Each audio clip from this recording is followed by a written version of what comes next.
Don't I know you, sir? Don't believe so. I haven't been here in many years. Name's Silas Greaves. Silas Greaves? The bounty hunter? Used to be. Ah, what are you doing here in Abilene? Just passing through. Got a little business to take care of.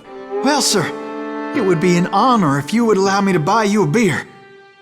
Hell, son, it would be my honor to drink it. I'm Molly. Howdy. I'm Dwight.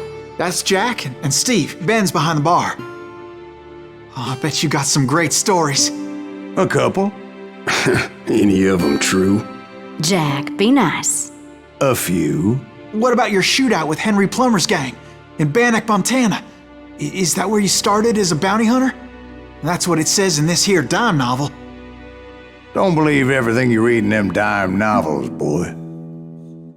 First man I hunted was back when I was riding with Billy the Kid. You knew Billy the Kid? Damn right.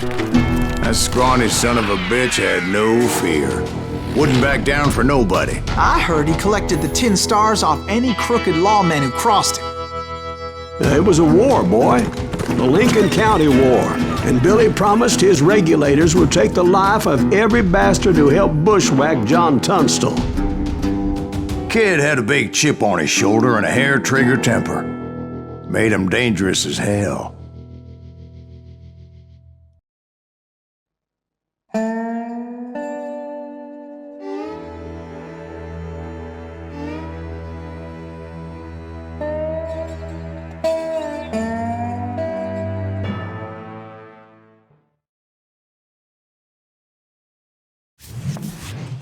It was about 30 years ago. Billy was hiding out in an abandoned farm near Stinking Springs. I threw in with the kid because the man I had sworn vengeance on was riding with Billy's enemies.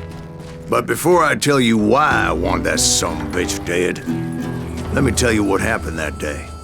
I was heading back to the hideout when suddenly I had this funny feeling. Funny, ha-ha? No, Steve. The other kind of funny.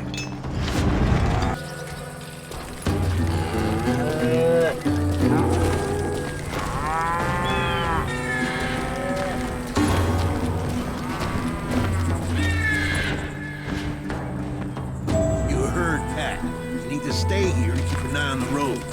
That's not fair. We're missing all the fun. I knew those two morons would never let me through. I had no choice. Who's that? Is he with us?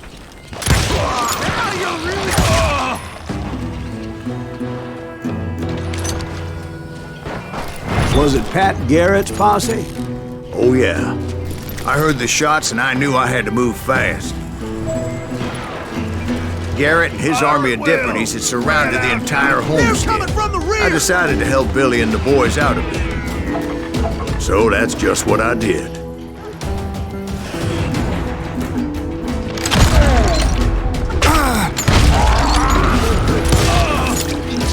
Hey, we got one behind us!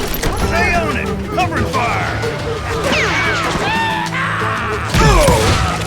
As the governor of New Mexico was paying for the kid's apprehension, Garrett was able to hire every gun hand in Lincoln County. Shoot that bastard!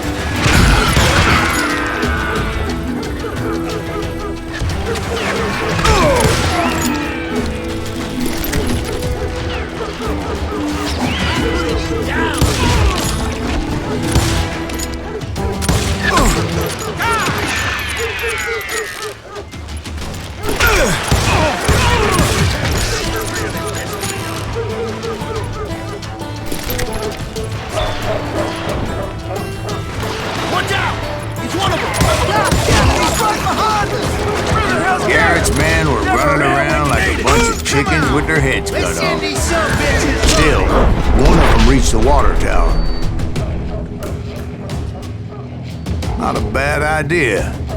It would be a turkey shoot from up there.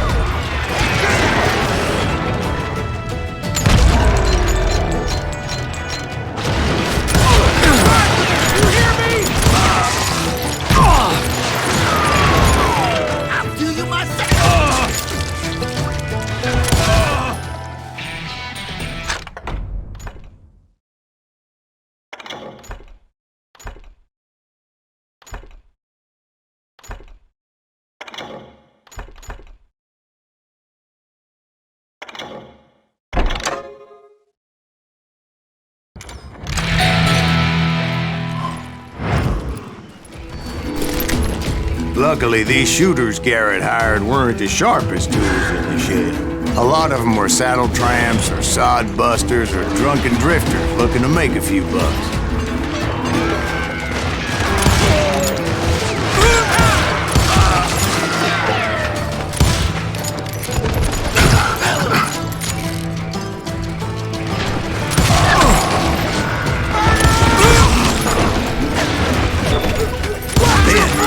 I heard a friendly voice yelling at me from the window. I cut their numbers in half.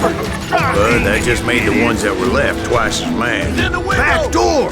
We'll cover you! Truth be told, things weren't much better behind the house. They made up for their lack of skill with a seemingly endless supply of ammo.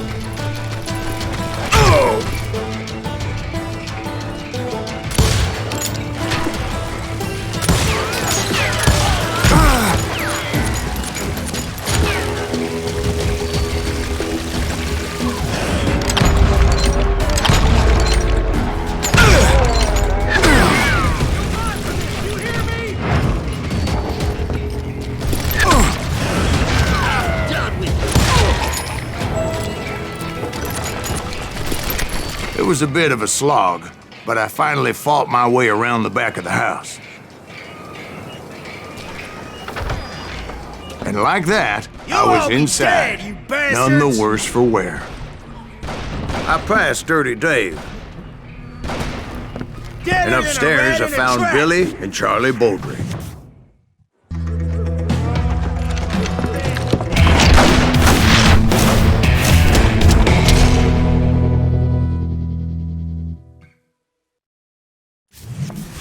Billy looked at me and said, "About time, amigo! Grab a gun and get to the window!" Wait, so you were friends with Billy the Kid? Yeah, sort of. Anyway, we were surrounded by dozens of deputized shooters who wanted to do us harm.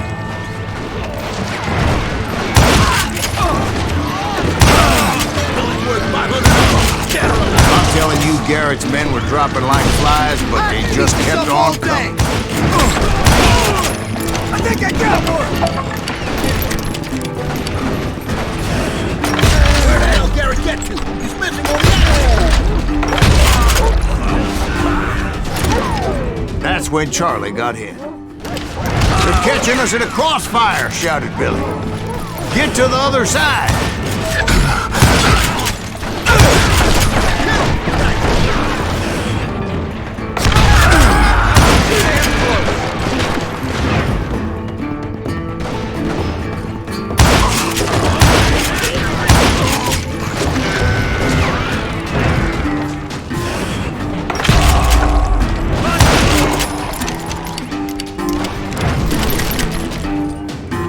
I don't know how many of those cocksuckers I personally put down, but it was pretty clear, even to Billy, that maybe discretion was the better part of valor. What's that mean? It means that it was time to cut and run. "They got a Gatling!" Billy shouted. "Get the horses and bring them round back. I'll draw their attention." He directed that order at me, and I thought, why the hell do I have to do it? But I went anyway. Dumbass that I was back then.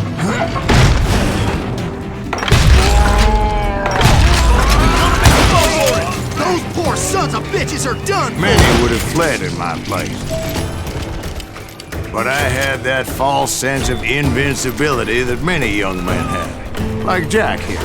What are you saying, old man? Jack is joshing. Yeah, he better be. Mr. Greaves, please continue. Please, call me Silas, ma'am. Now, where was I? You were heading for the barn. Cut you a new one! Right. Making my way past a passel of fallen foes. Kill that dickweed!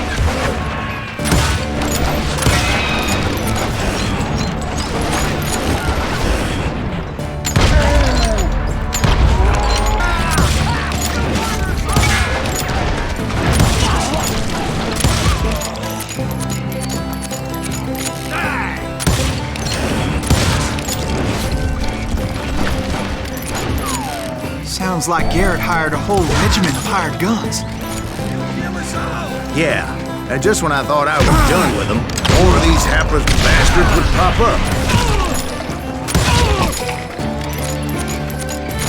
Finally, I had the stables within my reach.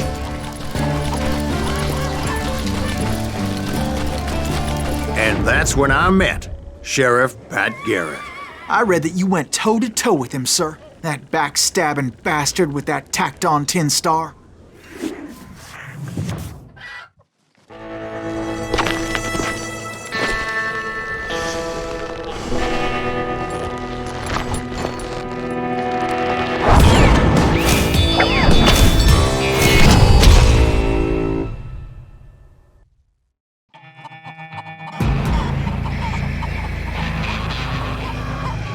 Challenged him to a showdown. You read that in a dime novel? It said he showed no fear as he took your measure with eyes like a rattlesnake.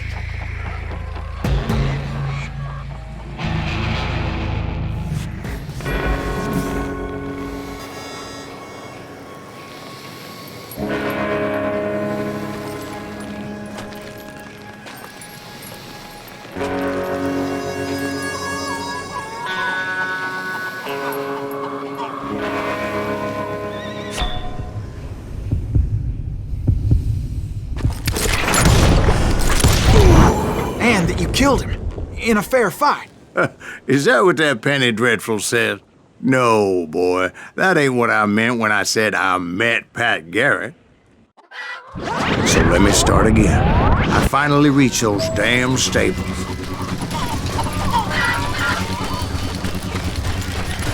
And stepped inside, and last thing I heard was Garrett's voice. That's not Billy. And go on, how did it end? And, boy, that was just the beginning.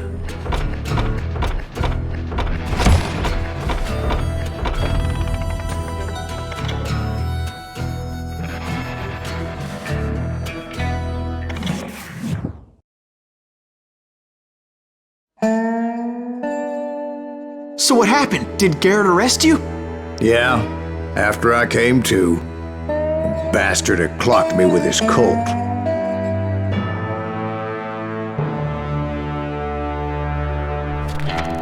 And the kid surrendered?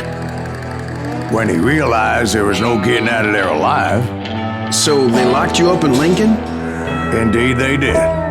Sentenced me to hang right along with the kid.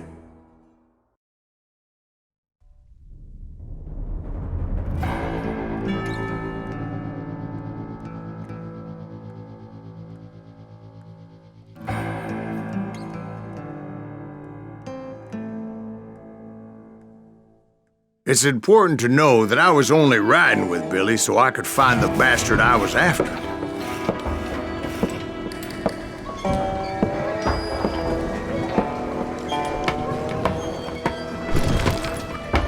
He was with John Kinney's gang, and they were sworn enemies of Billy's regulators.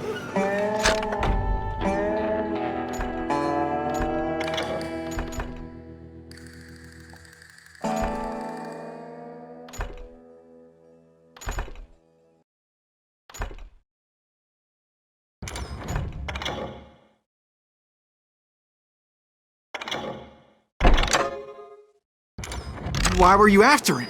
I owed that son of a bitch a bullet for what he had done to me and mine. Instead, all I got for myself was a goddamn death sentence. Luckily, it was right around then that I heard Billy make his move. He shot Jim Bell and a few other guards as he made his getaway. Later, they wrote that some lady friend planted a pistol for him in the privy. What the papers didn't say is that Billy helped me escape too.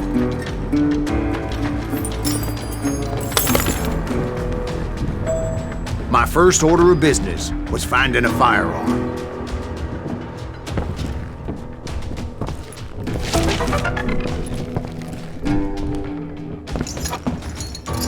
Luckily, I located Deputy Bob Ollinger's mean-ass shotgun.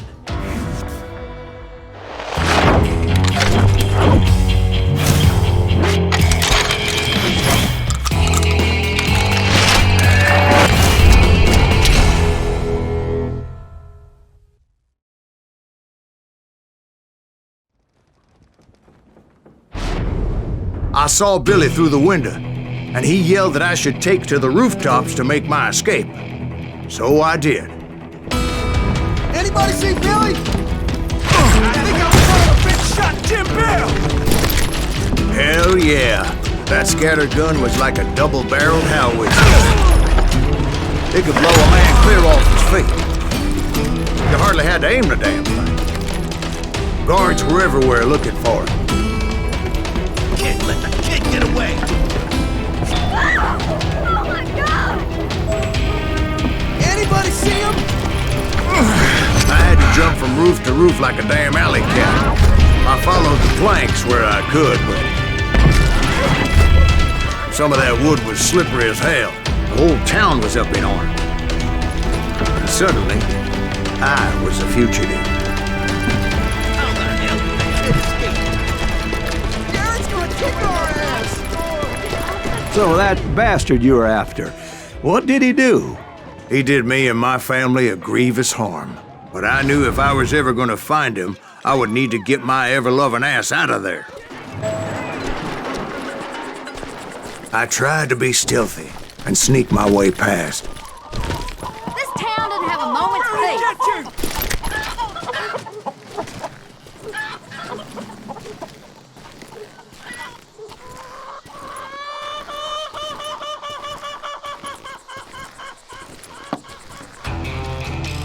You! But hell if they weren't all waiting for me. Apparently, some of them thought I was Billy. You have to go to hell.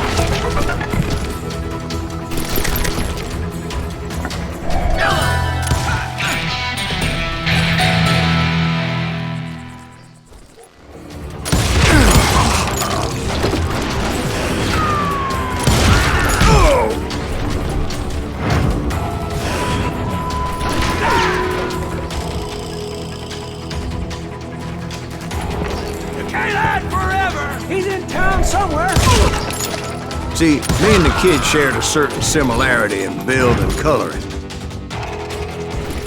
I was just glad I had Deputy Bob's mean-ass shotgun.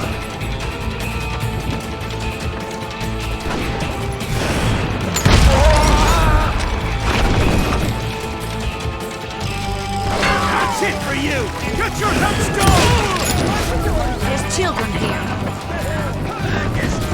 So much lead was whizzing by my head, it was like everyone in Lincoln wanted to put me in the ground.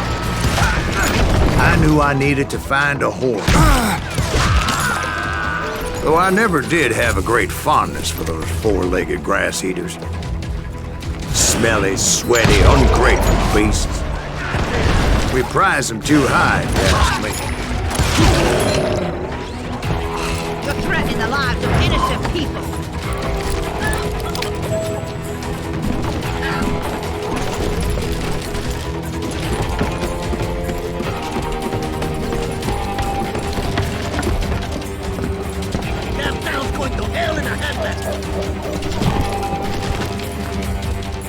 But where was the kid while you were busy getting shot at? Gone. And that's when it occurred to me why Billy set me free.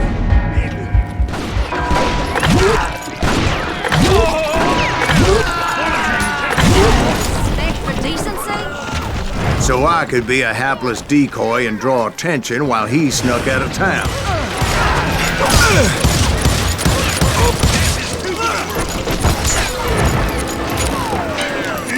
I knew if I made it out of there in one piece, no one would put a price on my head. Because everybody in Lincoln would be dead? No, because they all thought I was Billy, and all that blame would fall on him. Meanwhile, Deputy Bob Ollinger was organizing a posse to put me down. He was already a mean son of a bitch, but he was doubly pissed that I stole his mean-ass shotgun. Get the women off the street! On yourself! We can take them! How the hell did he get away?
Finally, I found what I was looking for. The stables on the edge of town.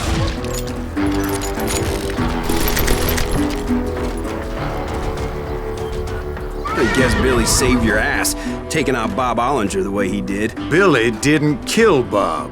Well, sure he did. He dispatched him right after he shot Deputy Bell. No, sir. Because Bob came right up behind me, angry as hell that Billy had lit out. "Hello, Bob," I said. "I think you better let me go." And he says, "I don't think so, boy. Not with my shotgun." So we stood there in the middle of the street, eyeball to eyeball.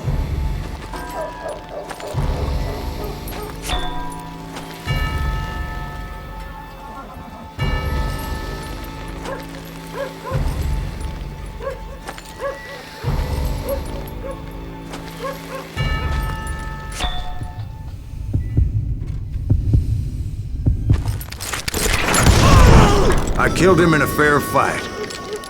Everybody saw I had no damn choice. Well, Lincoln got a mite depopulated that day. Pat Garrett gunned down Billy 3 months later, so his escape was all for naught anyway.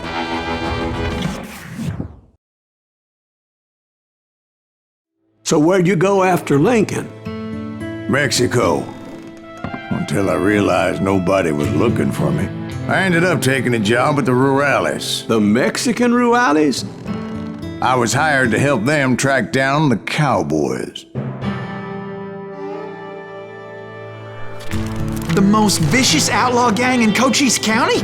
Curly Bill Brocious? Johnny Ringo? Led by old man Clanton himself. They must have paid you a pretty penny to take them hombres on. Not really. But truth be told, I had my own reasons for going after those boys.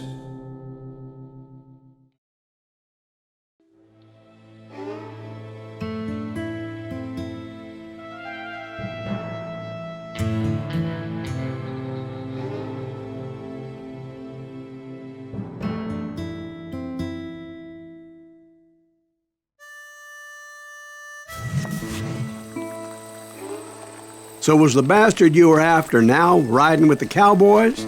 Roscoe Bob Bryant was his name. Oh. But no, this time it was a different bastard I was after. The aforementioned Mr. Ringo. And yes, he was working for old man Clanton.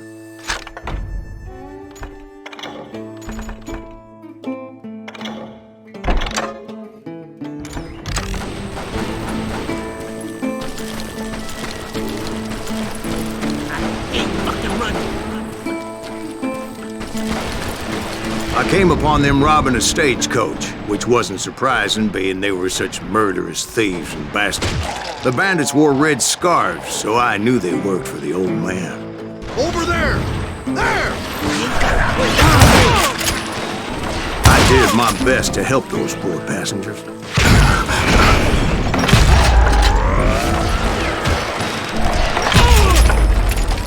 Moments later, the attackers were dead. And I checked the stagecoach to see how many passengers were still breathing. None. It was then I wondered if the rocks weren't hiding more bandits. Was that all of them? Or did I just hit the rear guard? I quickly got my answer. They attacked from on high like Apaches often did. They would appear in great numbers from above and rain down lead on their hapless enemies' heads, making use of the high ground and whatever else they had. Yep, the Apaches always appeared out of nowhere, and there never seemed to be an end to them. Hold on, were you attacked by Apaches?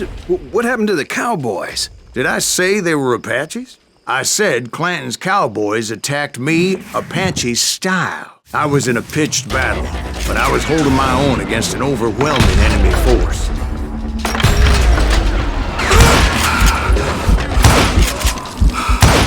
See, at the time, I was still pretty green and would often blunder into regrettable situations.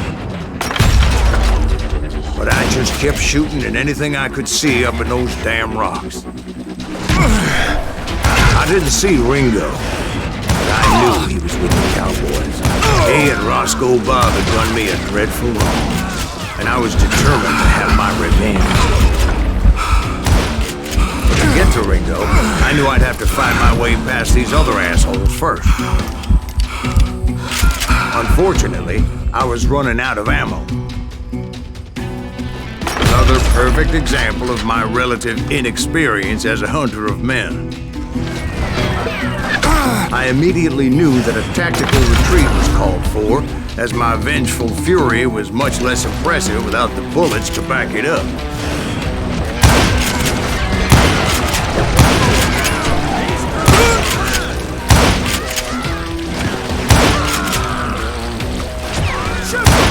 Finally, they managed to corner me. Trapped as I was, the odds of my survival seemed pretty slim. Luckily, serendipity was on my side as I suddenly spotted a way out of my predicament.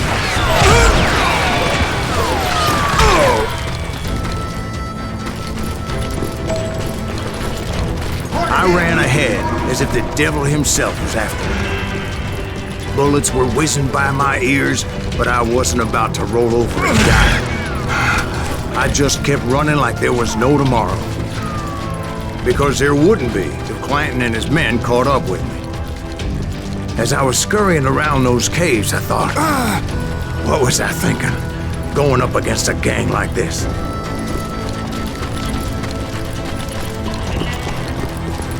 Kill him! I just kept running, not knowing where the hell I was going. And that's when something miraculous happened. Like manna from heaven, I found the desiccated remains of what looked like an Apache warrior. The old weapon next to him supplied me with some much-needed ammunition.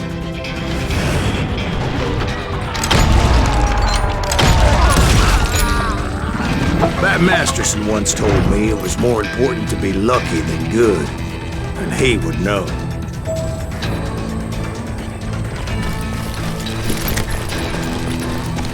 And imagine my surprise when I found a fistful of dynamite to go along with that ammo. That stroke of good fortune evened the odds and bolstered my confidence. It was time to turn the tables. Time for the prey to become the predator. Time for the hunted to become the hunter. Time. All right, Jesus, we get it. They were right where you wanted them. That's right, Jack. I was done running. The old man's boys were not expecting that. No, sir. I came at them like a wildcat. My fury knew no bounds.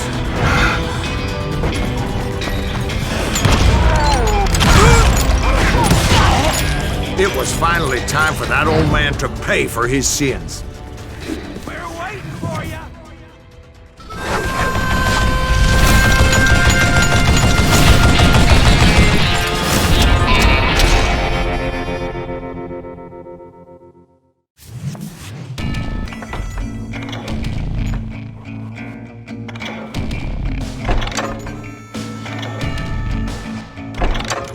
Not if I was to find and kill Ringo.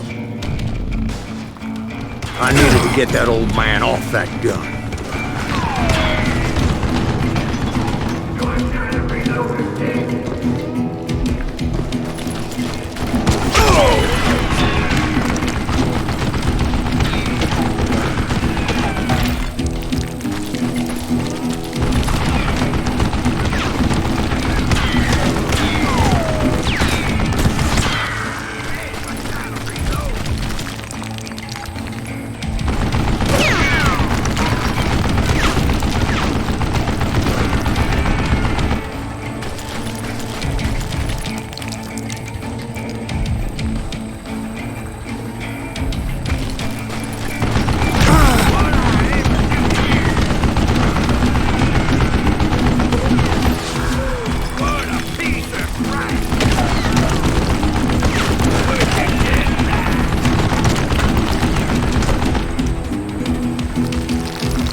stupid zombie!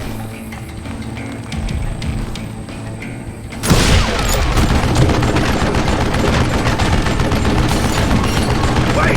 Goddamn book!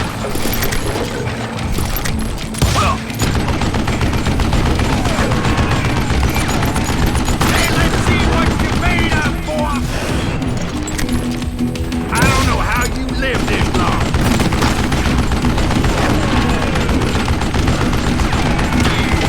Damn contraption, damn the shit! What I ever do to you?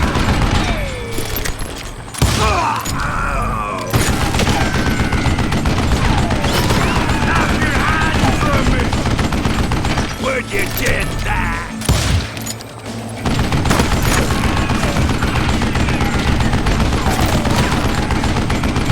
What a piece of crap! Apparently, one of the cowboys made it out of there alive and told Ike and Billy Clanton that it wasn't a Mexican who took their father's life that day. They just assumed it was one of the Earps, and that little misunderstanding eventually led to that legendary gunfight at the OK Corral.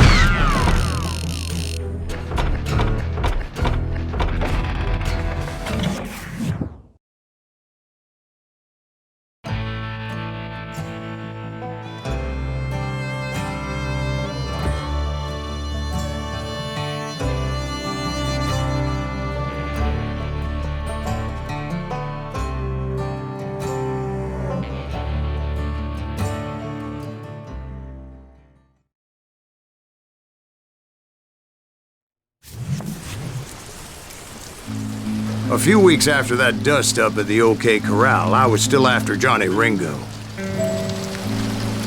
I had tracked him and the cowboys to their hideout at a sawmill, and they were loaded for bear.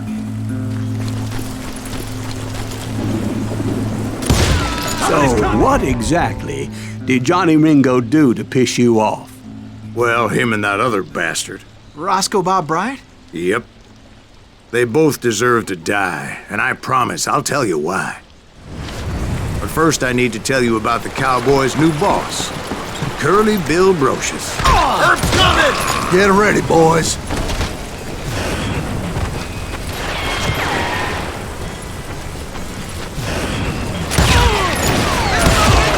Curly Bill took charge of the cowboys upon the old man's demise, and after that gunfight at the OK Corral, the Clantons wanted revenge.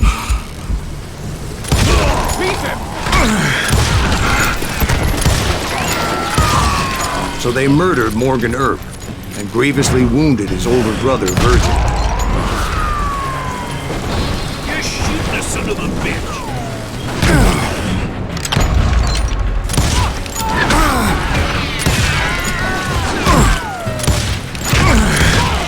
Wyatt and Doc went on what became known as the Vendetta Ride, hunting those outlaws down. So when I showed up, that's who they thought I was.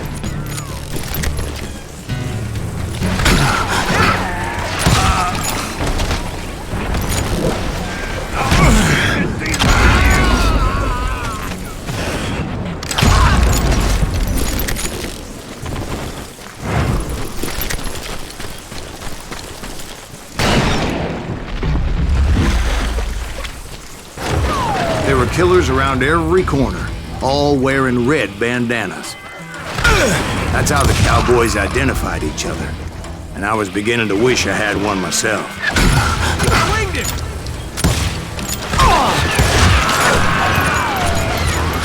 Can't believe you keep missing.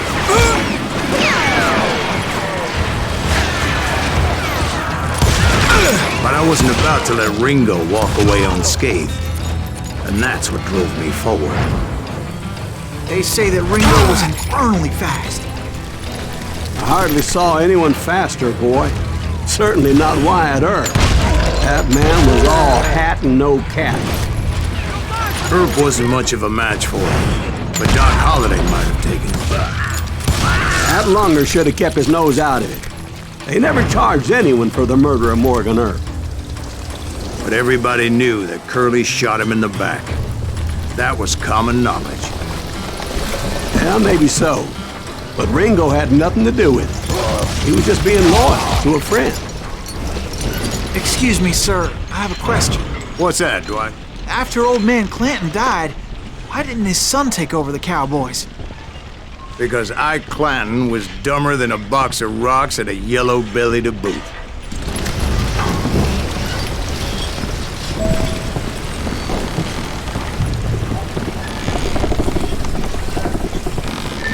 Now, where was I? Taking down the entire cowboy gang single-handed. Indeed I was, Jack.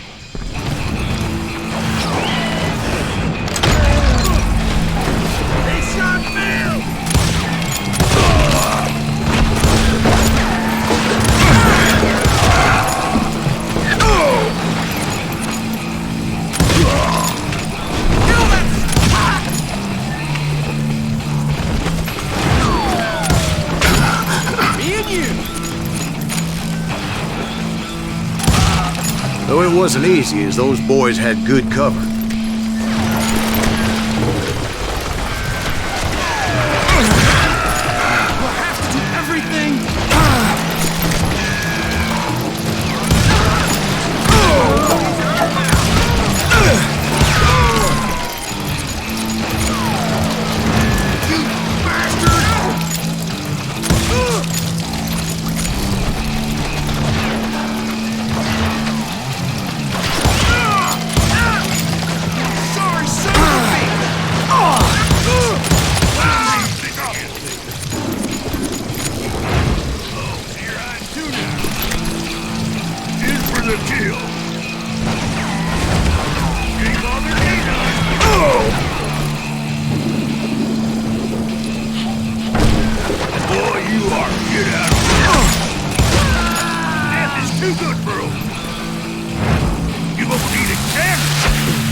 There were carts everywhere, piles of lumber, and God knows what else for people to hide behind.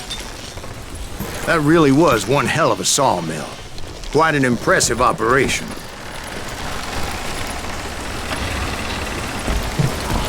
And where was Curly Bill? Did you see him? I'm about to get to that, Ben. Patience. I'm painting a picture here. There was this beautiful waterfall and a crystal clear stream that led to a verdant valley that was truly... Consider your picture painted. What happened next? Well, finally the bastards that were still alive made a last stand.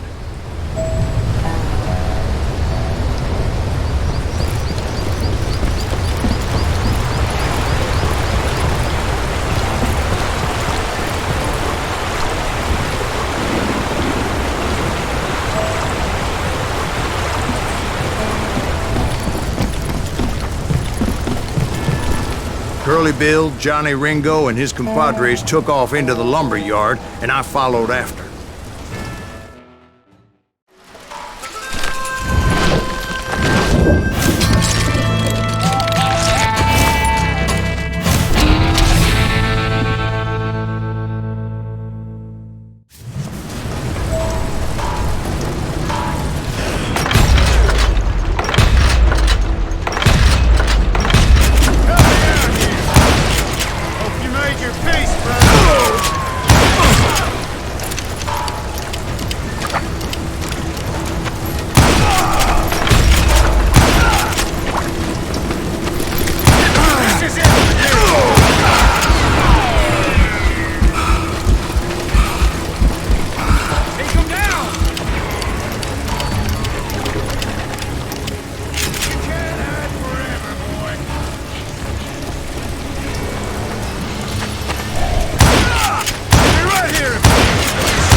Brocious gave me no choice but to take his life.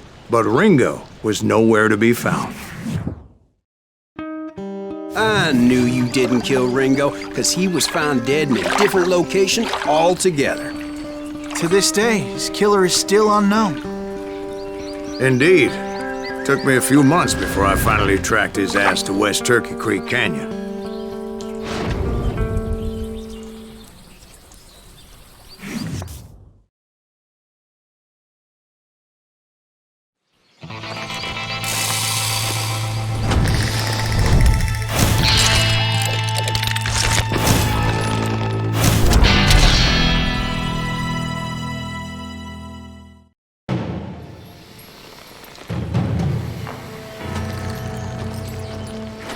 That's incredible, sir. I always thought that Doc Holliday was the one that killed him.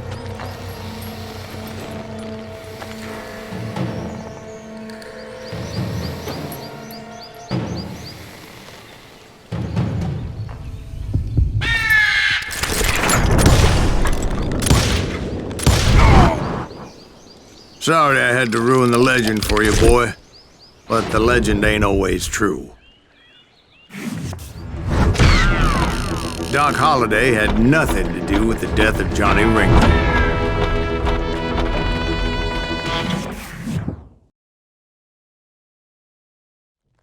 I was paid a healthy bounty for Ringo and Curly Bill, and realized there was real money to be made. That's why I went after Henry Plummer.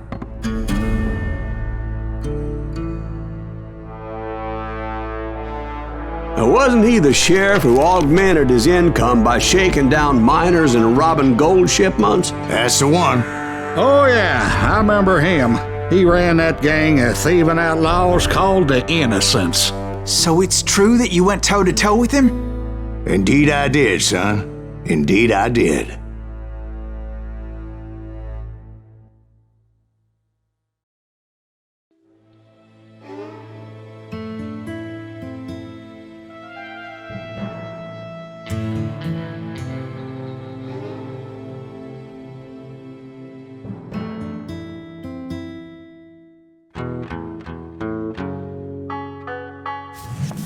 I knew I needed resources if I was going to track down Roscoe Bob Bryant, and hunting Plummer looked like a good way to get rich quick. As the local vigilantes exposed him as the leader of the bandits, and put a generous price on his head. Plummer rallied his gang to plunder one last gold mine before making their escape, and that's where I thought I'd find him. It makes me nervous standing so close to all these goddamn barrels of gunpowder. Why would you be nervous? No one has the cojones to come after us. As long as you don't...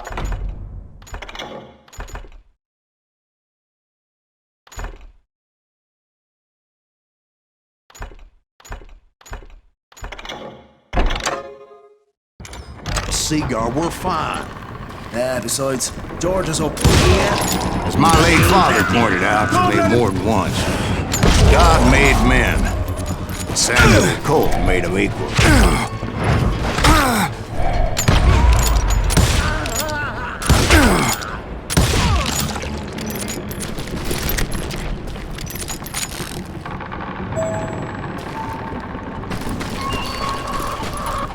I knew that dynamite wasn't mine, so I decided the polite thing would be to return it. It was the biggest gold rush since Sutter's Mill in 48. Unfortunately, prospectors weren't the only ones drawn to those riches. Put that moron out of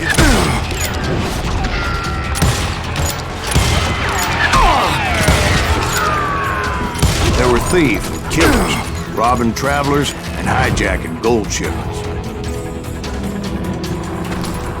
Like those that ran with Plummer. Some were just regular folks I knew from town, drawn by greed and easy pickings. Charlie Crow, the blacksmith. James, who worked in the stable. Sam and Jeremiah Barber, the butcher's sons. Of course, the rest were veterans of the Civil War. Stone-cold killers trained on the bloody fields of Shiloh and Antietam. Plummer had a lot of men on his payroll. A hell of a lot. That son of a bitch pretended to protect the public with one hand while stealing them blind with the other. He set up a defensive perimeter which I had no idea how to breach. dangerous, desperate individual. I was outnumbered and in way over my head, but I was too damn stubborn and stupid to realize it. They must have thought I was touched, or had some kind of death wish. I thought I was some kind of hero. I finally made it past and headed on to meet my destiny. But first, I had something I needed to figure out.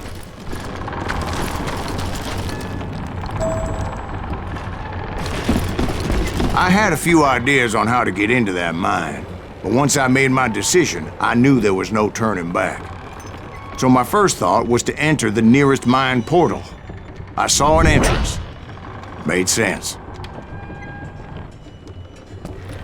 It was the quickest way in, but that also made it more dangerous, as there would undoubtedly be enemy pickets posted along the way.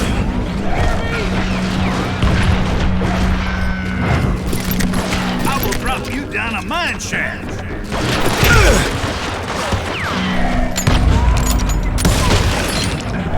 You can run, but you can't hide. Besides, once you enter a mine like that, it's easy to get all turned around. Some of those shafts could be as deep as hell.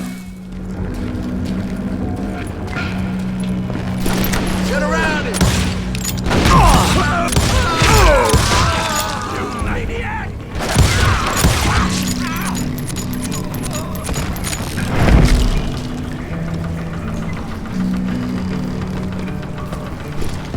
Let's do this!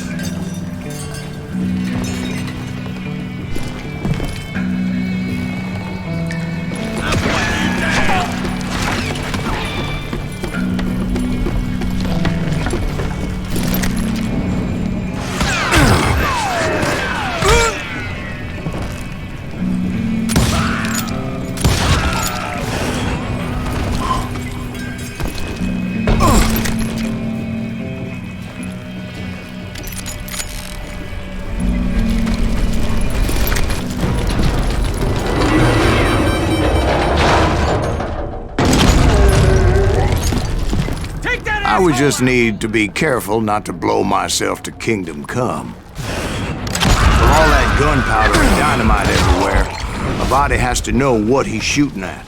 One wrong bullet could have turned that mine into a dad-blasted tube.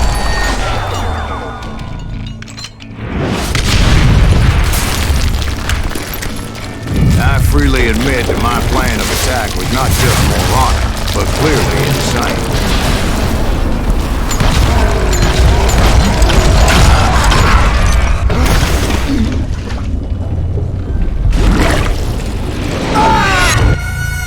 It's a good thing that I abandoned that ridiculous plan before I even tried it.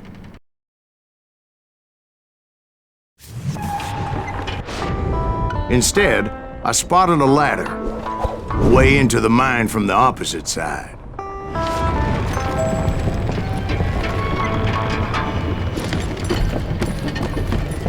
It was a long way around, but that approach seemed more sensible at the time.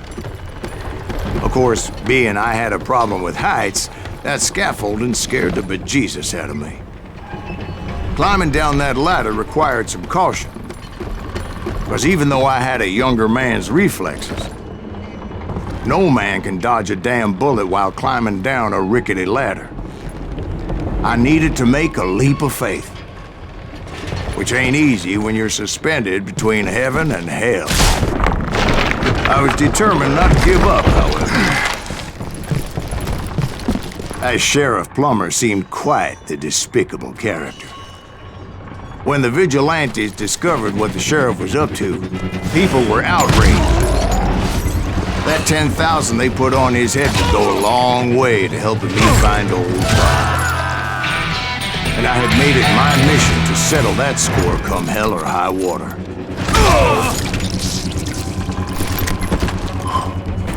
But first, I would have to make a choice. Take the elevator or climb the ladder.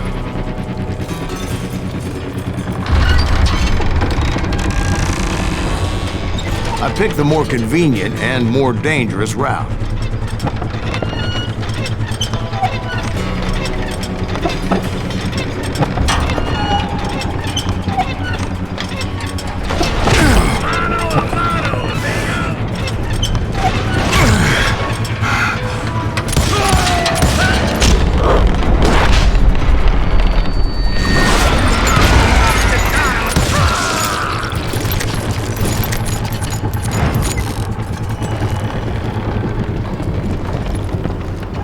Plummer was a mad dog killer, and the people of Nevada City deserved better.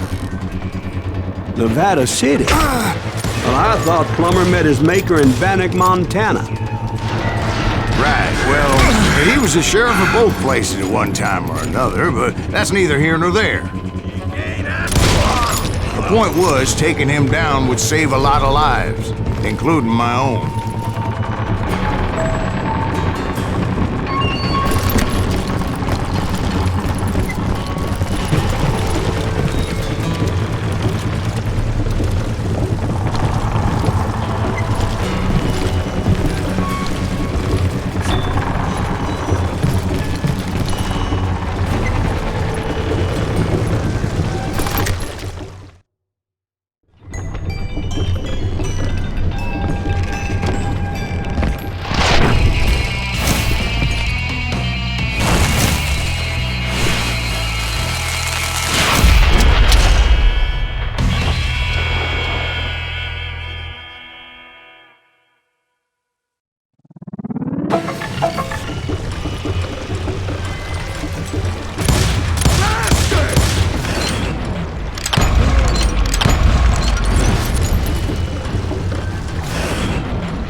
So that's how Henry Plummer died. Him and his crew were worth their weight in gold. And now, I was officially a bounty hunter.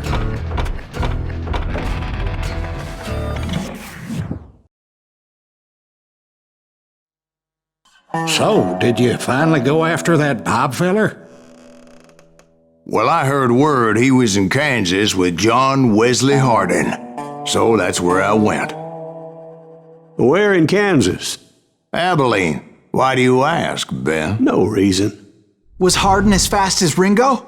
Ringo was fast, but John Wesley was as fast as the devil himself.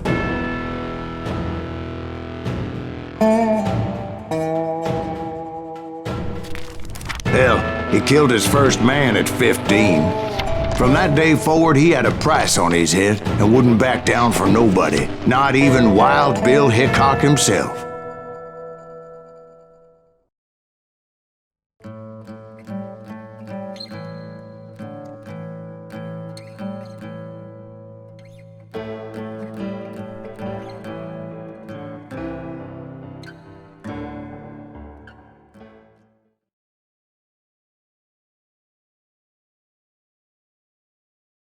I dodged death many a time, and that night in Abilene was no different.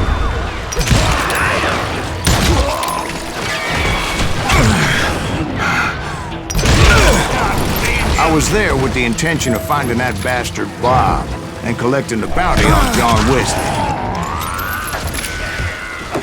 I thought the Texas Rangers got Hardin. Yeah, that's what they want you to believe.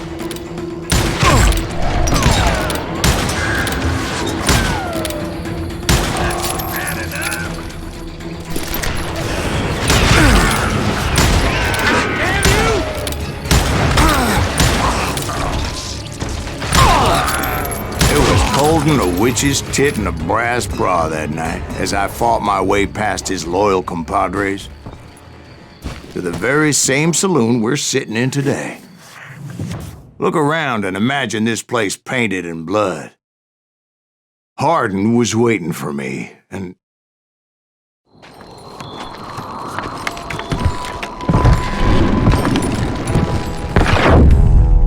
Wait, I'm jumping the gun here. Let me back up and give you some background on this sumbitch.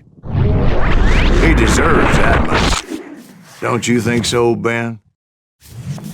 John Wesley Hardin was a killer.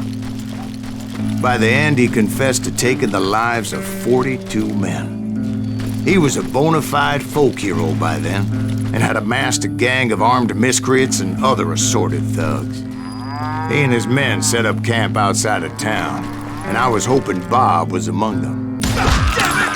Shoot that son of a bitch!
I wondered if Bob was among them.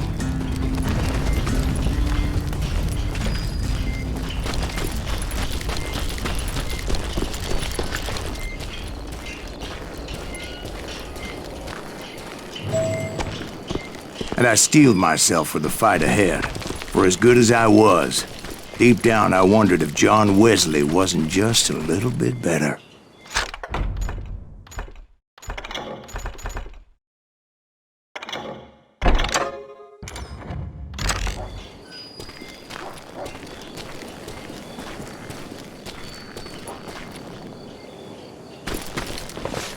Before I could test my mettle against Hardin, however, I would first need to dispatch his cadre of hired killers.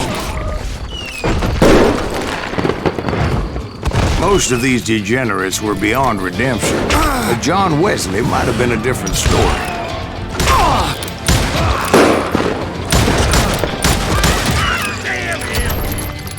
I didn't learn until later that that night was in fact his birthday celebration.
I think I already mentioned that I found Hardin in this very saloon. Suffice it to say, nobody there was happy to see me. In fact, I felt a certain hostility.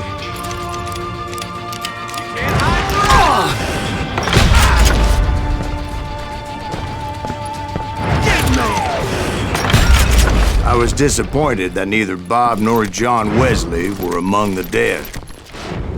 But that was short-lived, as a moment later I was facing down the fastest gun in the West.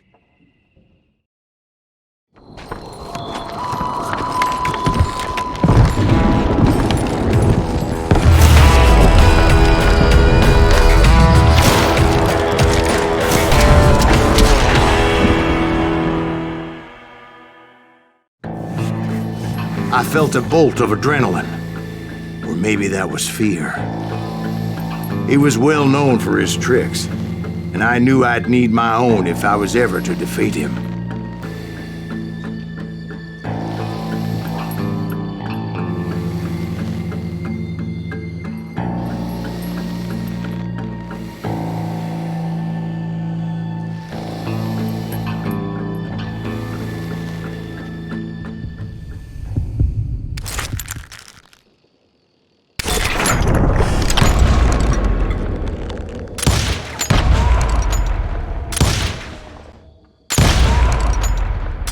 That man was faster than greased lightning, but being inebriated as he was, he didn't count his shots. And now, he was at my mercy.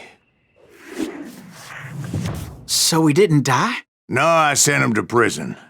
Years later, after he was free, some restless Avenger took his life. Shot him in the back at a saloon just like this one. Anybody up for another beer? Ben?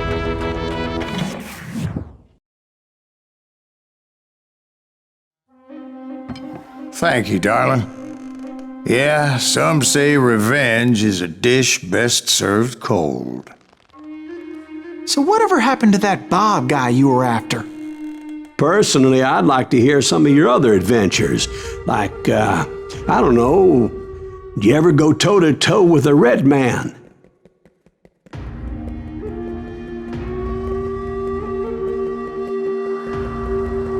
Yes, I did, Ben.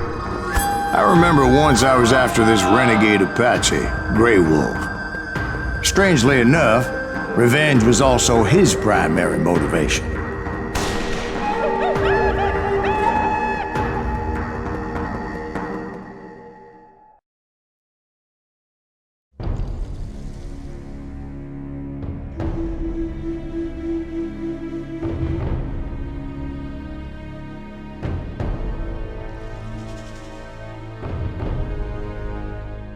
A bounty was put on Grey Wolf's head, and that's how I came to hunt him in the mountains. Mountains so high they tickled the nether regions of heaven.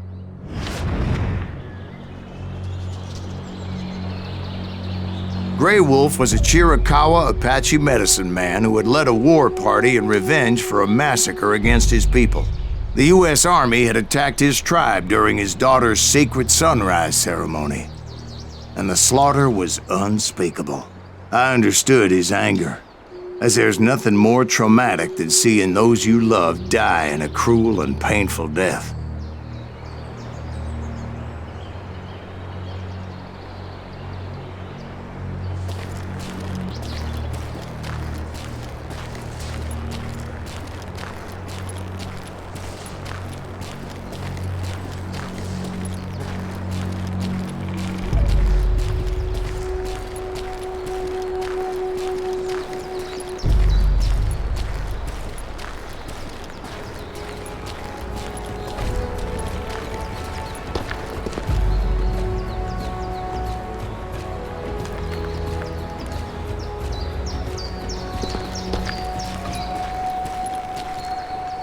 Right from the beginning, I couldn't shake the feeling that Grey Wolf was watching my every move.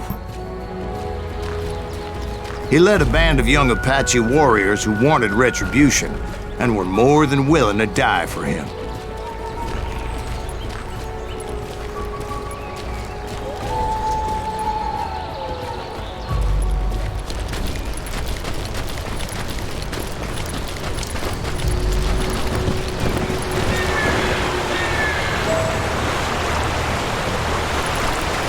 They saw me before I saw them.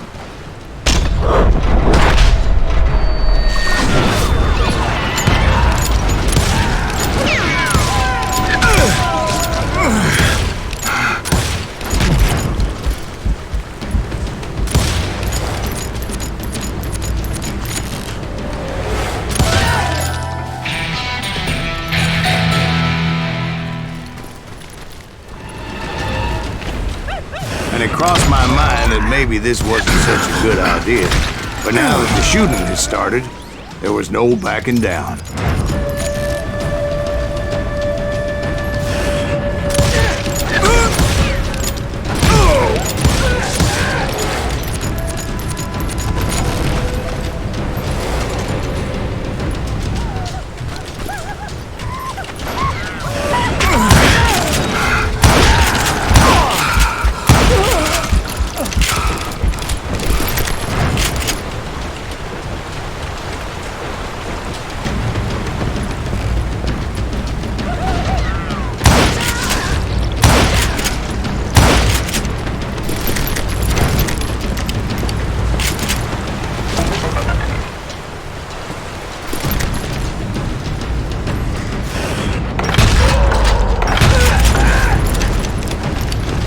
It was rugged country, the winter home of the Chiricahuas, and that's why they had retreated there.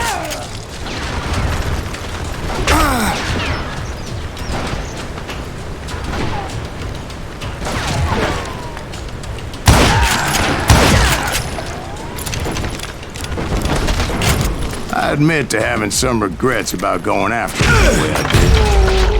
But then again, I got a lot of those.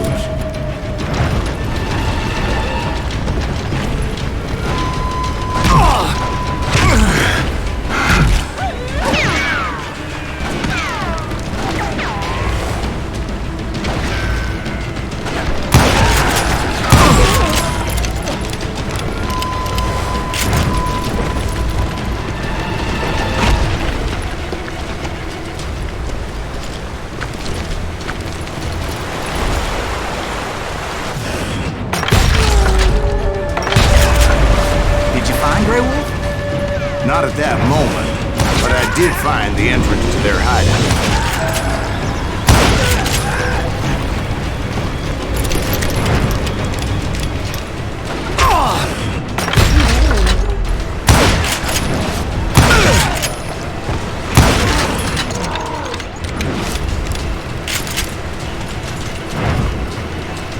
A deep crevice that led to a deeper cave.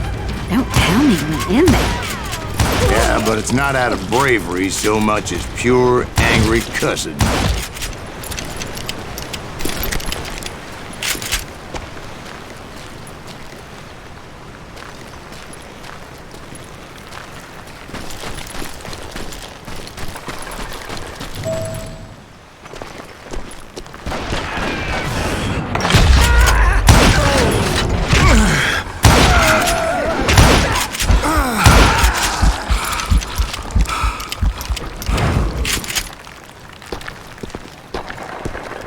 See, back then, I had a stubborn streak a mile wide, and I wasn't about to back down.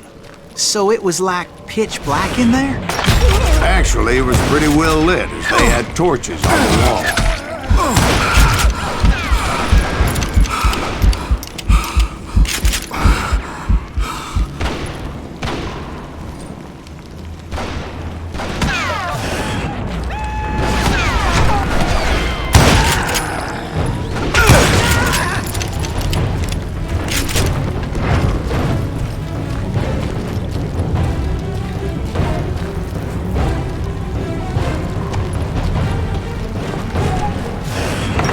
Was this cave?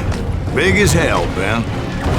Chiricahua had hid out there during the Indian Wars.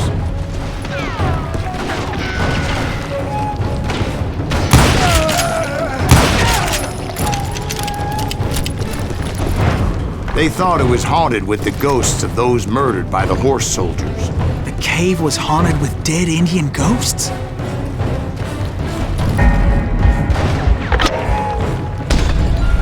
To be honest, I was more concerned with the live ones than the dead ones.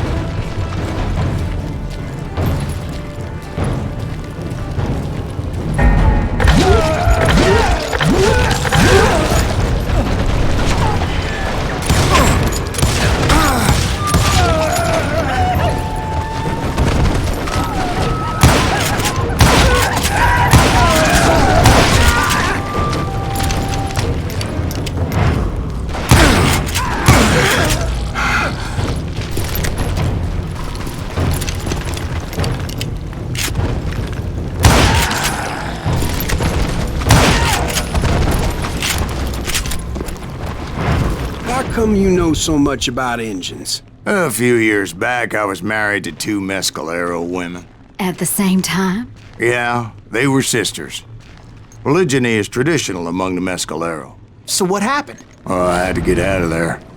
Those girls never shut up. Both of them nagging at me all the time. Drove me half crazy.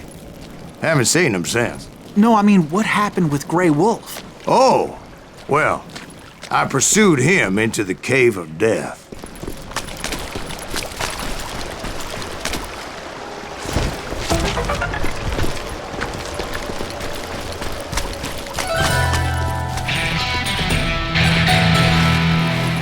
I came upon this flooded grotto, and that's when I saw him. He came to me unarmed and unafraid. His voice echoed in the shadows, and I sensed he meant me no harm. You carry great darkness in your heart, and if you do not release it, it will claim your soul. The sound of his voice put some kind of ancient Indian spell on me.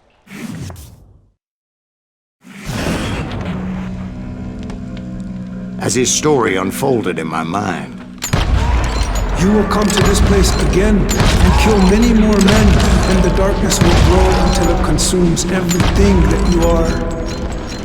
The soul would have no rainbow, the eye had no tears. he said I was a great warrior, a coyote man, unequaled by any other pale-faced warrior, or something like that.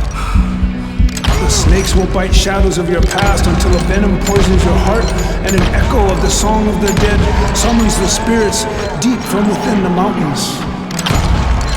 I didn't quite get what he was saying, but there was definitely snakes.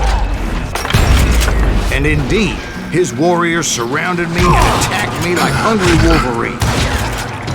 They couldn't stop me, though, and Grey Wolf wasn't in the mood for idle talk.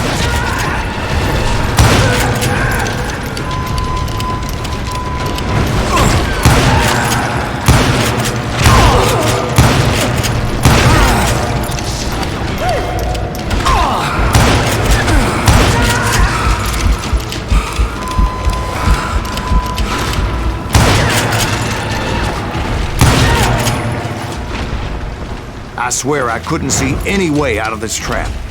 But suddenly, one just appeared. Kind of like a miracle.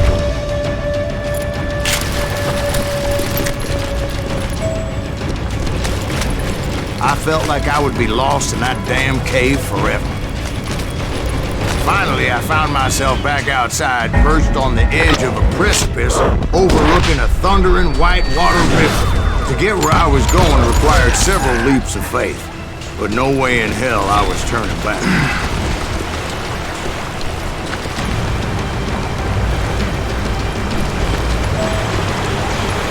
I chased after him, determined to make him explain the meaning of all that mumbo-jumbo. Mumbo-jumbo is right. Are you making this all up as you go? A few details may be fuzzy, brother, but I am relating exactly what happened to me.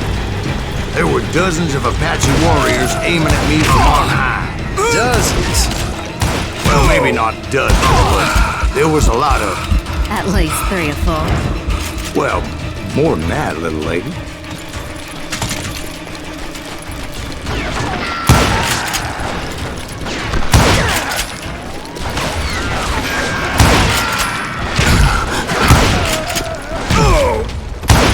I had a steep climb up creek ahead of me and scrambled up those rocks like a mountain goat. I was determined to locate Grey Wolf and find out exactly what the hell he was trying to tell me.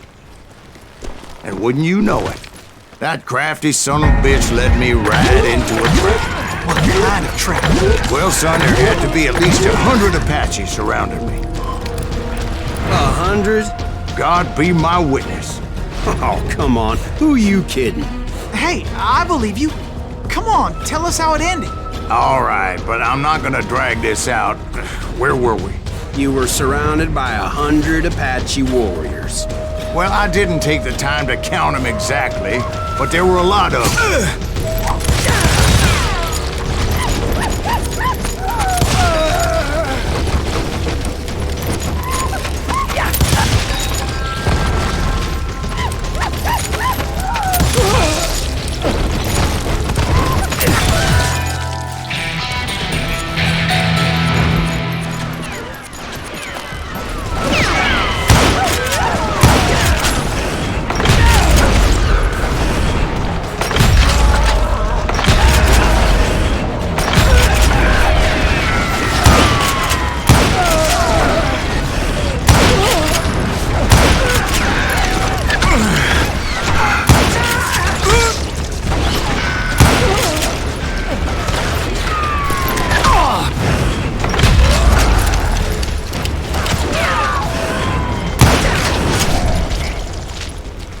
And in the end, a path appeared before me that I had not seen before.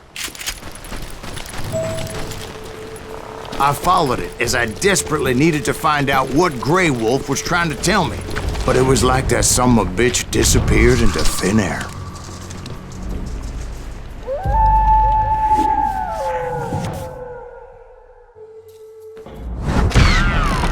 Never did find him.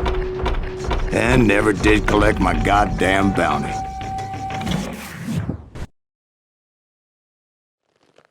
Thank you, darling. It's interesting how the truth can sometimes seem, might malleable, depending upon your point of view. Like how those dime novels make you out to be something you're not? Jack, don't be starting trouble. No, he's right. They do tend to exaggerate. Did they exaggerate your part in taking down the Daltons?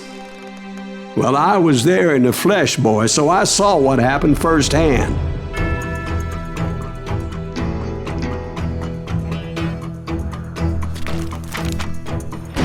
Those Daltons were lawmen once, before they all went bad, robbing banks and trains clear across the territory.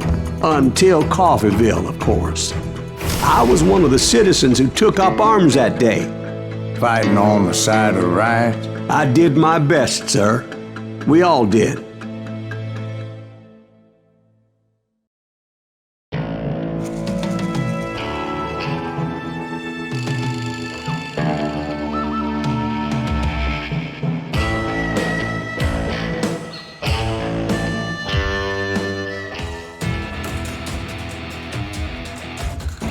It was early morning.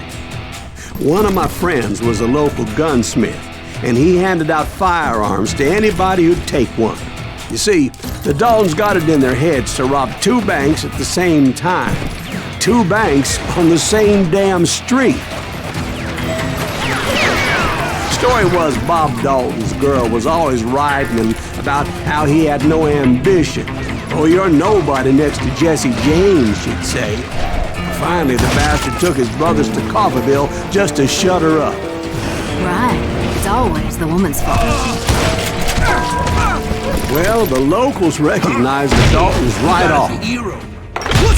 Before they could get away, half the town took up arms to defend their property.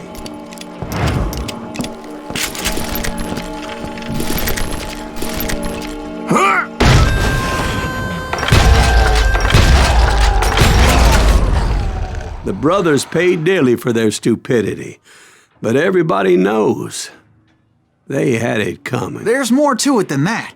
I read all about that day, so I know for a fact that it went down very differently. First of all, it was high noon. A posse of U.S. deputy marshals were on the rooftop across the street. Get ready, boys. I'm gonna make a move. The lawmen had been tracking the Daltons for months, and now they finally had them dead to rights. Among them was a bounty hunter feared by many a lawbreaker. The marshals tried to get the Daltons to surrender. They'll give up eventually. We just gotta wait for something to reach out. This bounty hunter knew that the brothers were far too proud to ever lay down their guns.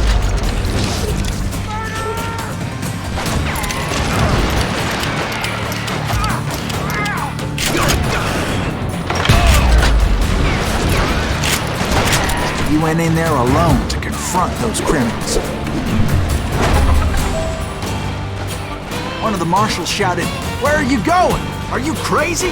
Hey, where do you think you're going, dumbass? That rifle's mine. He paid him no mind. He saw a way to get around to the back of the bank. Then he figured out how to hit the Daltons from a direction they weren't expecting.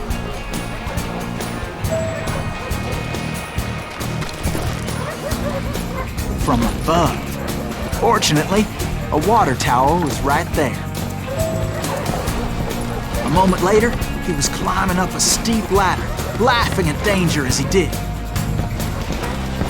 It was brave men like him who risked their lives to tame this wild country.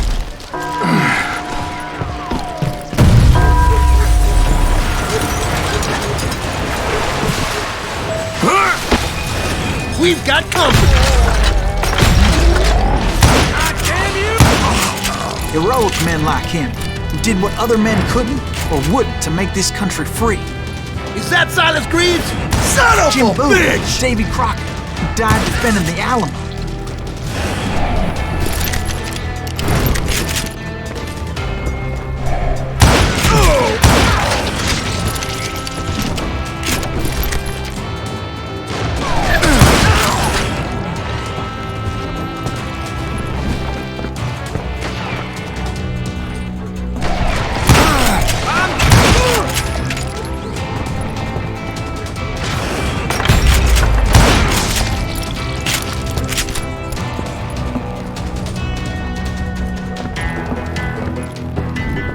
Over there!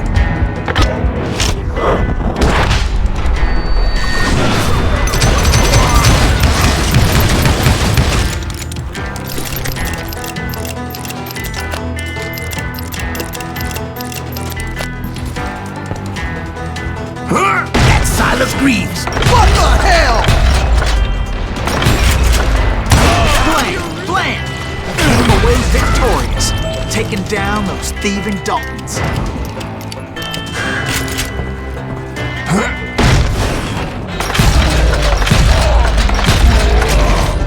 His name was Silas Greaves, and when the dust finally settled, he was the last man standing. Sorry, kid, but that just wasn't the way it happened.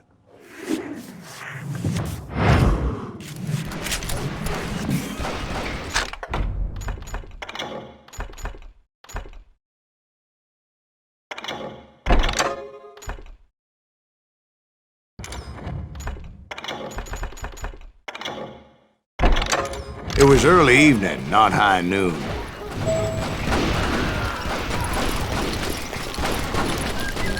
The Daltons blew up a safe, and were all set to hightail it out of there.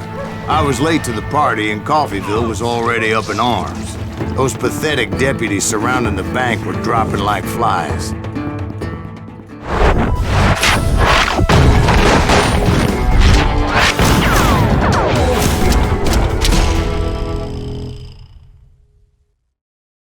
I'd been tracking those jokers for months, waiting for them to do something reckless.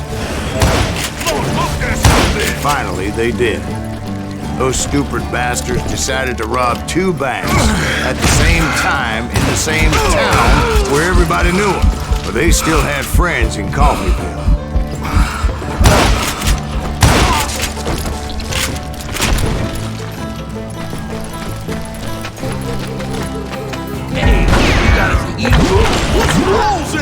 Those friends came after me like a pack of wild dogs, tooth and nail. They were coming at me from all directions. I caught sight of the Daltons running with the money and didn't want to lose it. The problem was, they knew the town better than I did. And to top it off, I found myself in the middle of another shootout entirely. Did the Daltons hole up in somebody's house? No, it was the Smiths, I believe. They were cousins of the Daltons, and they were shooting at the Browns, who were shooting at the Daltons, which wasn't any surprise, because those 2 families have been feuding forever. And since the Joneses are related to the Browns, they shot at the Smiths, pissing off the Heimhoffers, whose daughter recently married a Smith. Well, bullets were flying every which way as all the old feuds in Kansas caught fire all at once. There was a hell of a lot of pissed-off people in Coffeyville that day. But that's just the way life is sometimes. Shit happens.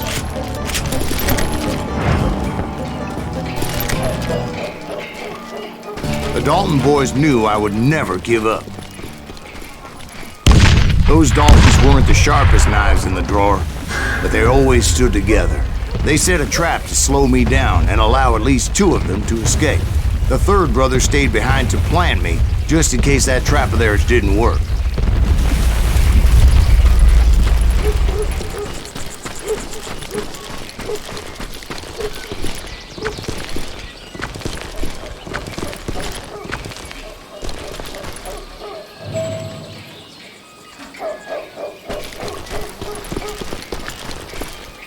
It was Emmett, the youngest, and he decided to stand his ground and face me down.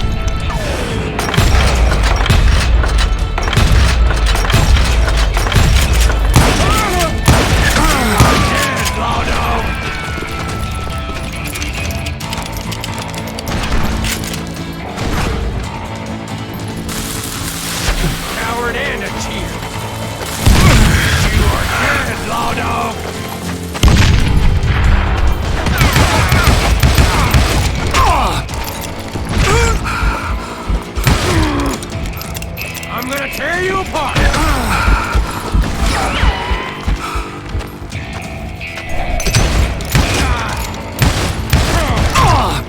I'm gonna place you where you stand!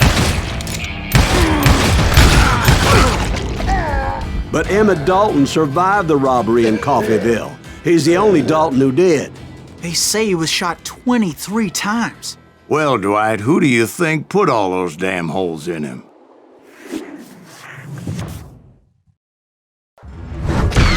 But I have to admit, that boy had grit.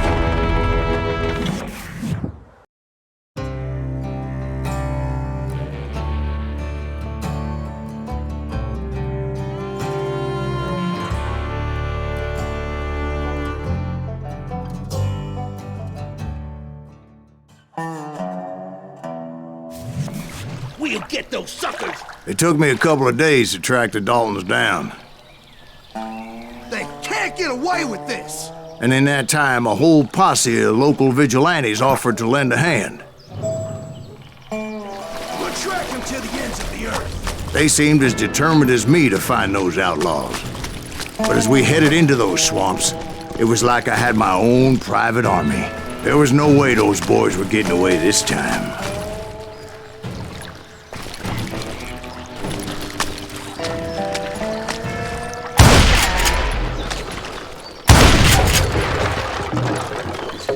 It was early fall, right? Beautiful time of year. At least you had the weather on your side. Not by my recollection. It was damp and foggy as hell.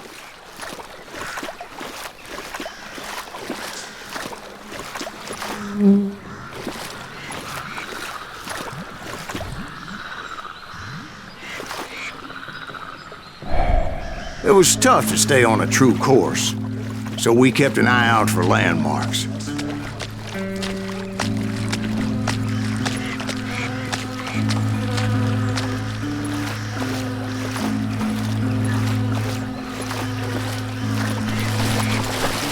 It was autumn.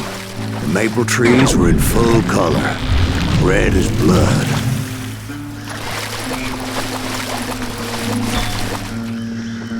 The rains that year were torrential, so the whole area was flooded. The vigilantes had spread out wide, and pretty soon I couldn't see anybody. Bury them in the swamp! Let them where they stand! Except for some bitches ahead of me wanting to do me harm, so I had to face them alone. I wondered why my compatriots didn't come running when they heard the shots. So did you find the Daltons? Not yet, but I did have the questionable pleasure of meeting a few of their friends. The boys had established quite a reputation by that time, so they attracted all manner of riffraff to their cause.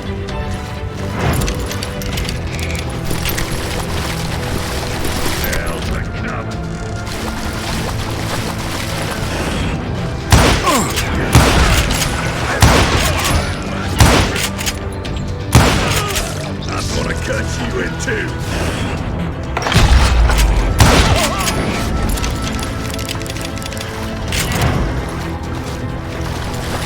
Point being, I was under serious attack. Death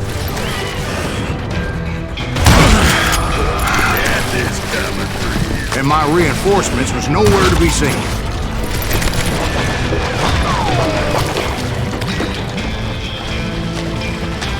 Kill that bounty hunter!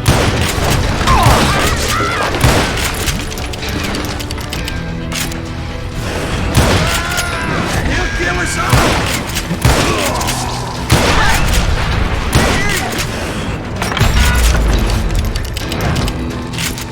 You're done. But luckily, a barn materialized as if right before my eyes. I scrambled up top to get a better view, but just ended up falling inside. So, how did you get out? The barn doors was open. About right then, I saw some suspicious characters running through the bushes. Of course, I followed them.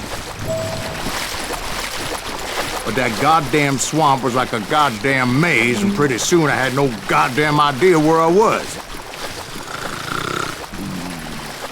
Steve? So I just started walking, and pretty soon... Steve? Steve! Huh? Oh, no, I'm listening. Indians surrounded me from all sides.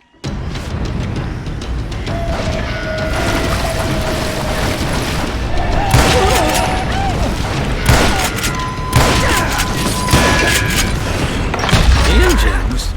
They were Indians? No. I just wanted to make sure Steve was paying attention. Now, where was I? You were following the Daltons through a swamp? That's right. See, Steve? Dwight's paying attention. No, I'm listening. I was just resting my eyes. So, where was I? The Daltons. Right. See, there's a reason so many outlaw gangs are made up of brothers. Being a brother is a very sacred thing. It's a bond like...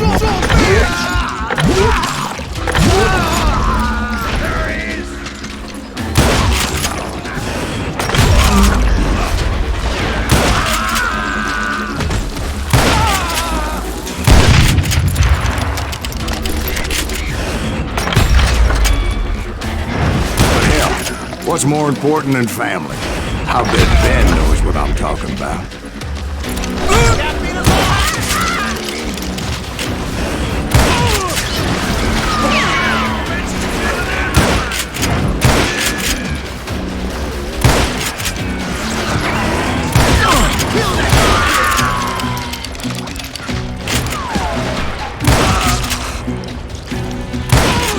You'll die for this, you hear me?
Boys were out there somewhere, standing together against anyone who would threaten them.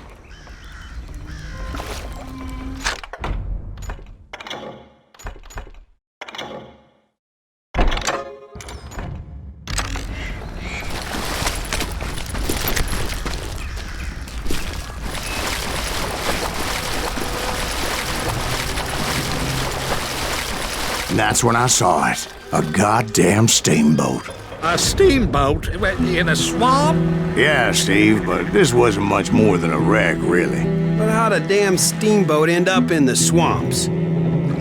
Guess it floated off during the flood of '89. Now, was it a stern-wheeler or a side-wheeler? What? Does that really make a difference, Steve? It was a steamboat with a goddamn army on board. It was then that a fusillade of bullets come raining down from on high, and those vigilantes who accompanied me weren't anywhere to be found. But among those men that were shooting, I thought I saw some familiar faces.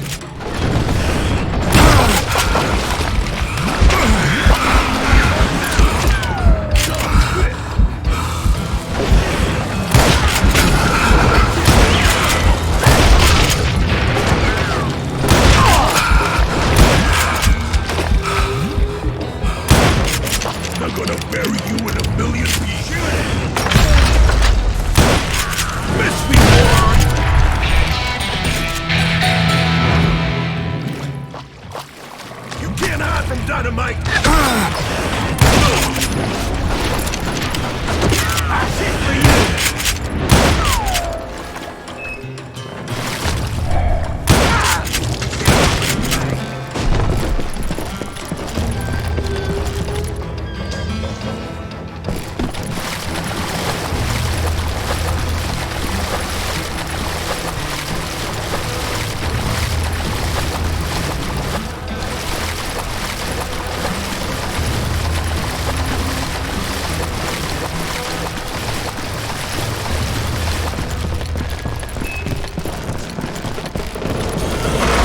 Somewhere up there, the Daltons were waiting on me.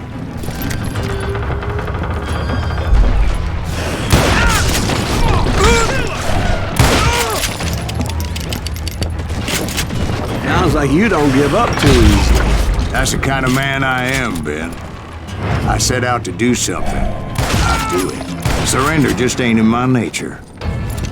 Plus, I'm stubborn as hell.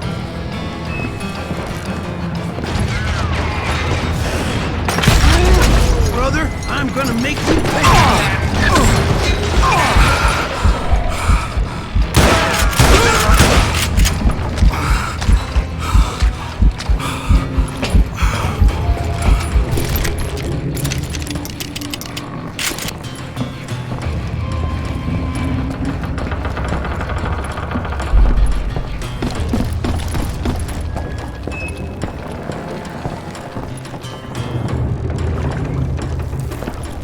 Right about then, much to my relief, the vigilantes finally arrived.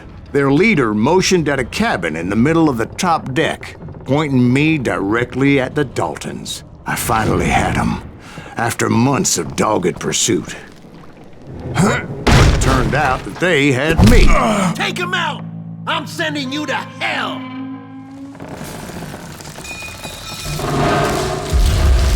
The Daltons had played me like a fiddle. After all, is Apparently, the vigilantes were on their damn payroll. They didn't just want to shoot me. They wanted to burn me alive. But finding my way out of a burning labyrinth proved to be quite a challenge. It was a riverboat, right? I mean, it's not like it was a goddamn ocean liner. Oh, yeah, but I was in a Did you fight. hear about that ship that's gonna launch next year? Largest one in the world. We're talking about the Titanic. If you ask me, it's too blessed big. I don't think it'll even float. So anyway, Don't be stupid, Steve. They know what they're doing. They say that the Titanic is unsinkable. oh God, But getting back to that steamboat, how'd you get off it, Mr. Breeze? I took in a lot of smoke that day, so I admit my recollection might be a bit hazy. But somehow I managed to finally disembark. I was coughing up smoke and pretty damn pissed. I was done playing games with those boys. It was time to settle this once and for all.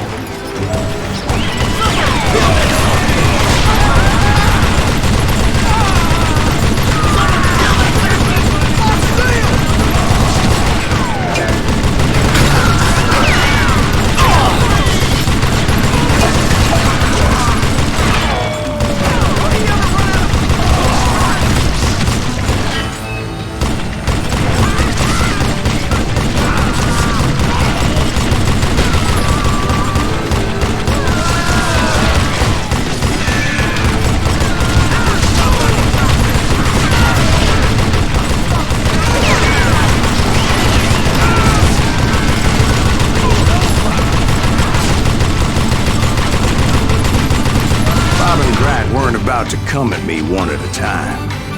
They were in this together. Two brothers side by side, determined to take me down. Confident that this time the odds were on their side.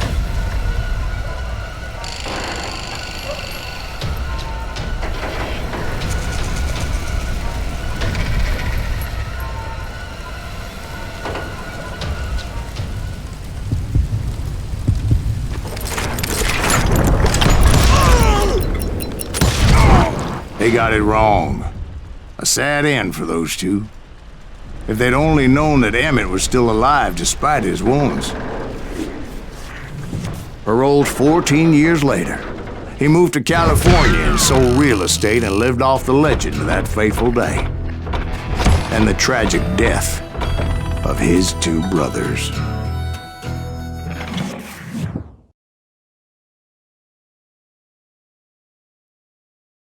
My own brothers died tragically as well, truth be told.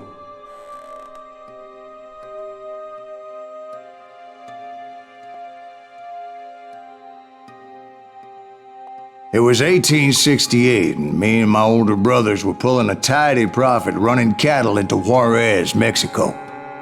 One night after my brothers retired for the evening, I found a little poker game in a cantina with a couple of cowboys. And I just couldn't lose. I even won an old Spanish coin that had to be 100 years old. Well, I was mighty pleased with myself the next morning as my brothers and I rode for Texas. But before we crossed the border, those cowboys caught up with us. It was Johnny Ringo, Roscoe Bob Bryant, and another asshole named Jim. They wanted their money back and everything else we had, including our lives, as those boys didn't want us coming for them later. Bob put that old Spanish coin in my mouth and said, "I won't have it said that I left you with nothing, boy." Well, those horses bolted, and there we hung as those bastards rode away. The branch finally snapped under the weight of the three of us, but being my older brothers were bigger and heavier, they were already dead. And right then I swore to myself that I would avenge them. Ringo you know about. But Bob eluded me, until I heard he was riding with the Wild Bunch.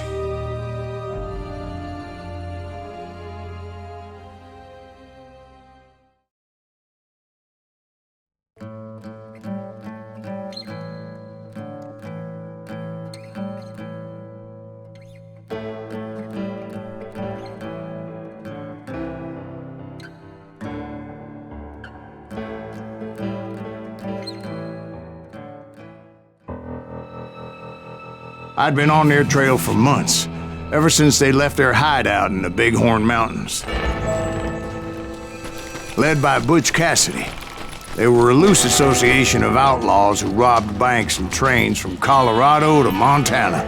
Among them was the Sundance Kid, and that murderous hombre I was tracking, Roscoe Bob Bryant. Were you a part of that giant Pinkerton posse after the Wild Bunch? No, boy. A circus like that would have slowed me down. Besides, I wanted Bryant all to myself.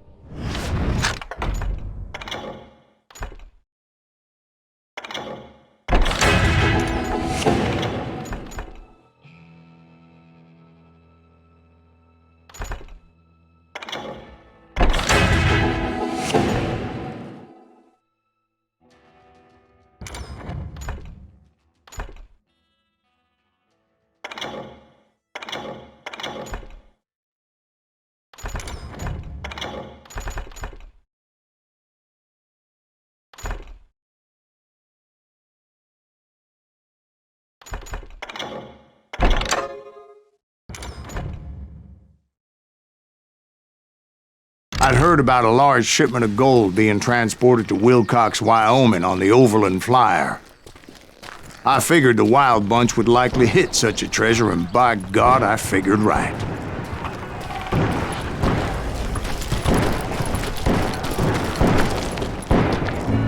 They blew the bridge with the intention of forcing the train to stop. Well, I assumed the Wild Bunch was likely in the still intact part of the train high above. I was determined to make that sumbitch Bob pay for what he did to my brothers.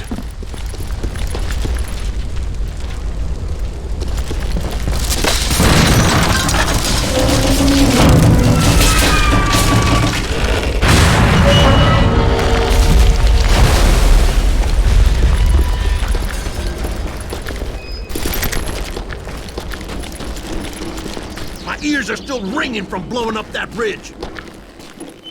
What'd you say? I can't...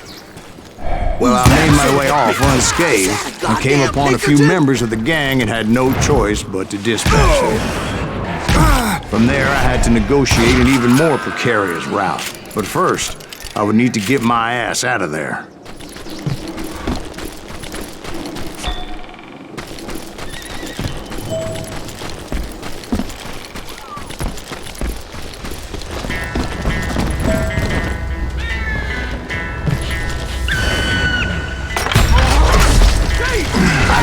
from the frying pan into the fire as the train was clearly fixing to fall. I had found the gang, but in order to find old Bob, I needed to fight my way forward past a whole passel of desperados.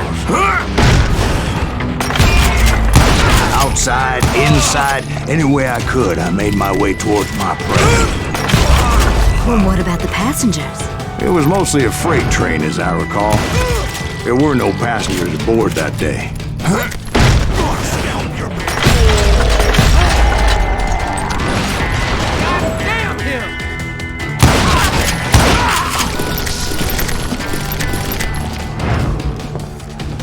As I mentioned before, I am not fond of heights, but I was too busy dodging bullets to worry about falling to my death.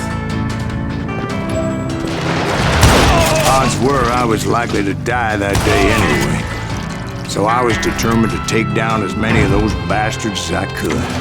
Just getting started.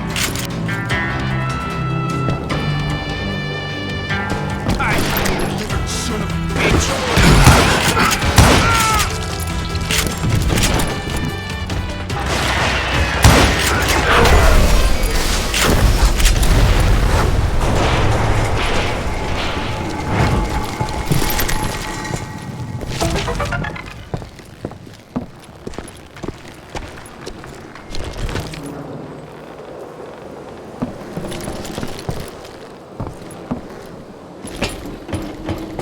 I kept hoping the law would show up and give me a hand. You mean like that giant Pinkerton posse that I read about?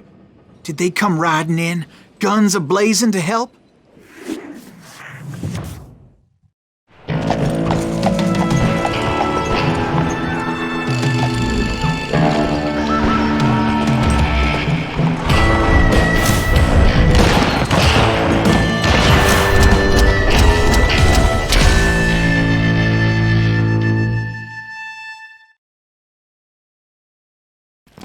Help? From the Pinkertons? No, son. I had to fight the wild bunch all by my lonesome, as usual. Who the hell is that? Now you're got cover! Retreat! Retreat! He's killing everybody! Let's kill us all! Holding breast, wise ass.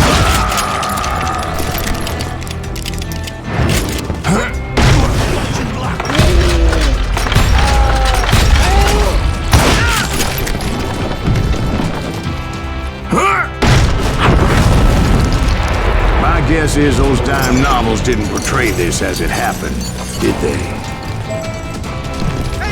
Only a few stragglers were left, and I had to cut them down pronto if I was going to stay on old Bob's trail.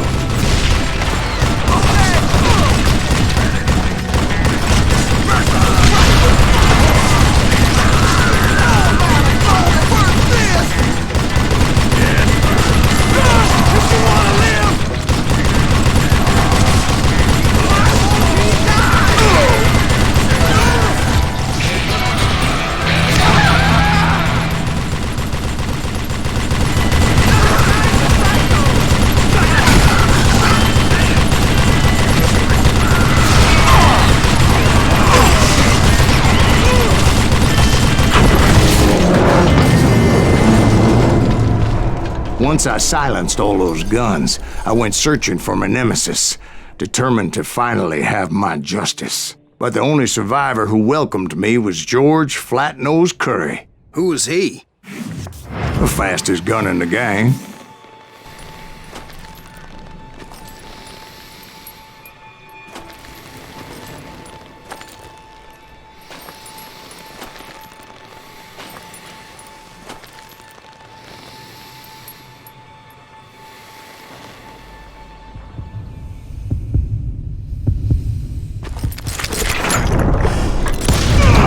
On that very same day, Butch Cassidy and the Sundance Kid decided to leave the Wild Bunch behind and decamped for South America.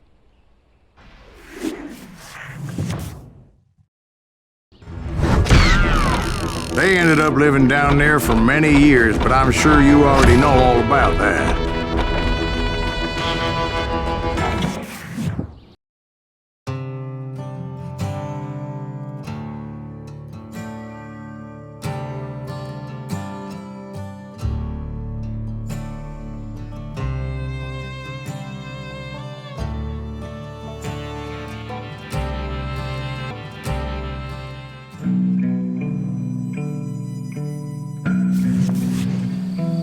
I tried to find Bob Bryant, but it was as if he'd disappeared. Sometime later, I heard the Wild Bunch was back together. Kid Curry escaped from jail, and now he was running the whole shebang. So I took to their trail, as I was still in pursuit of my brother's killer and hoped that he was back with him.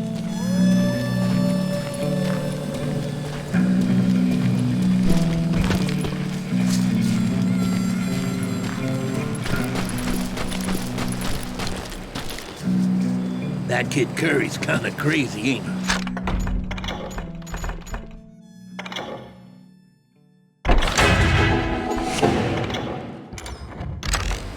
Don't let him hear you saying that. Anyways, I tracked those boys to a camp right outside Parachute, Colorado. Who's shooting at him? We're under fire!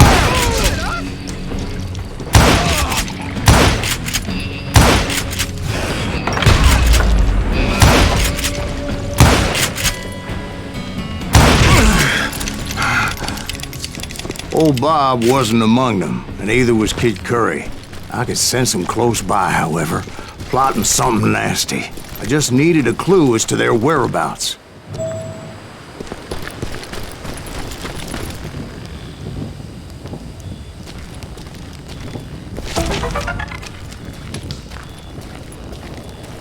And I found one. A map with their bold plan clearly marked. This time they were fixing to blow up a train trestle. Property of the Union Pacific.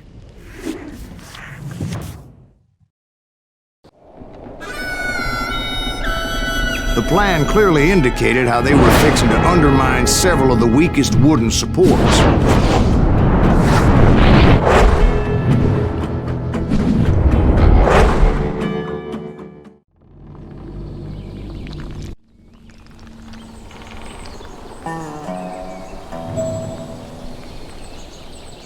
Kid Curry was considered the wildest of the Wild Bunch. It was said that he fathered 85 bastard children, though some say it was only 5. Kid Curry had bragged to a whore how he was gonna rob a train heading to the U.S. Mint in Denver. And that whore, Fat Sally, she told me.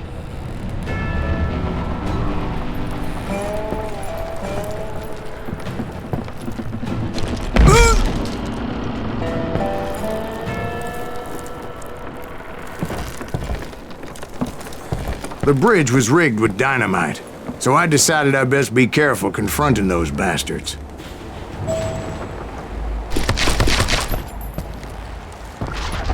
A moment later, I saw a ladder that somehow had escaped my attention. Don't you blow us up now. Don't worry, I know what I'm doing.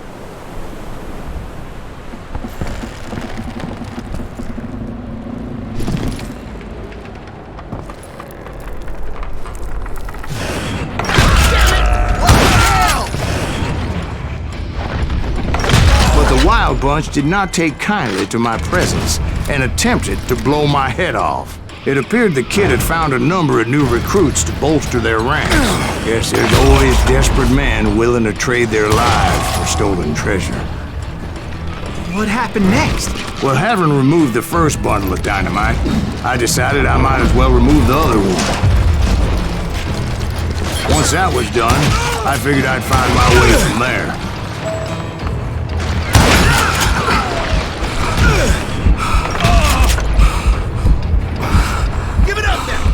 You go.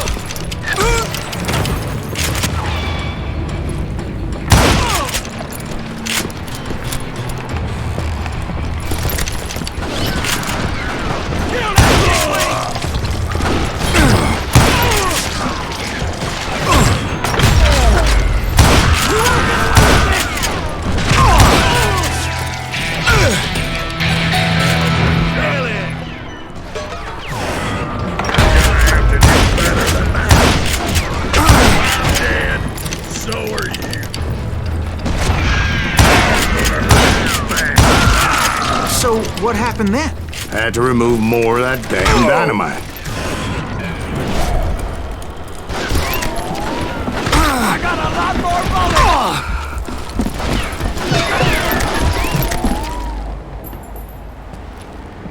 Had enough?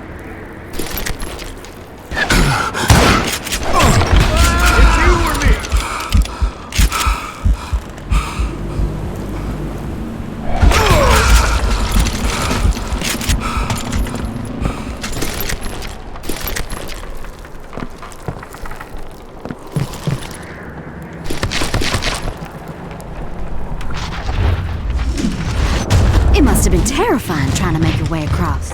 I was sweating it a bit, but then I noticed a footbridge tied up on high, so I shot the rope.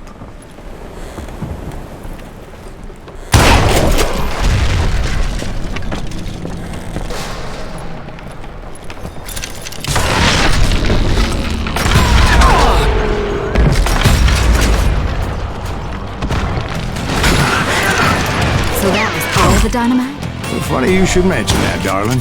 Because actually there was a fourth charge impeding my progress.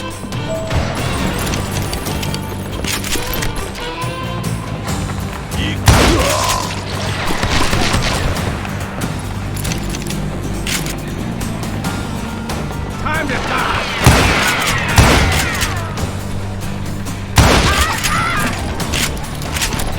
Once I removed it, my path was pretty clear. I'm gonna blow.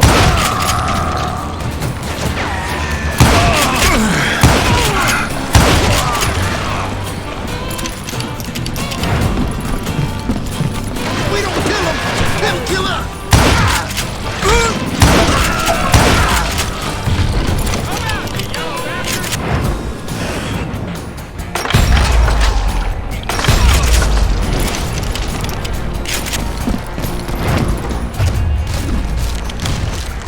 So I proceeded onward, and realized that that way just wasn't gonna work.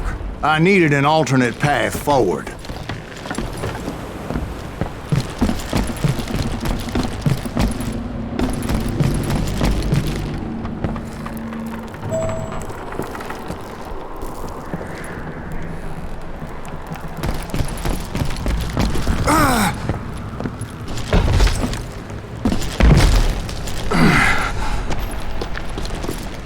Luckily, I found a cave, and as I made my way back to the bridge, I saw something that concerned me. It was a long, burning fuse, and it was moving fast as hell. I had to catch it.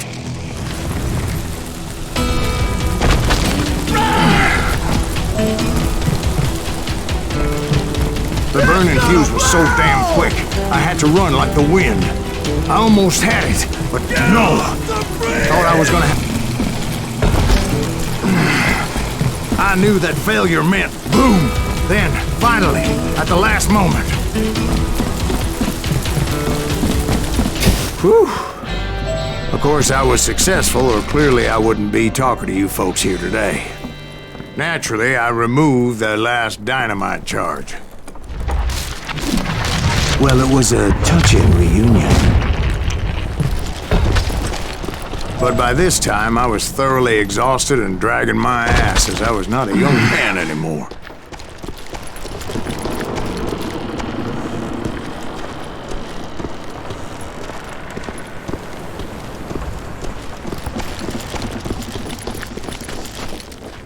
Kill that SUV! Make him bleed! Send him to perdition! Finally, I found those boys. Or more precisely, they found me.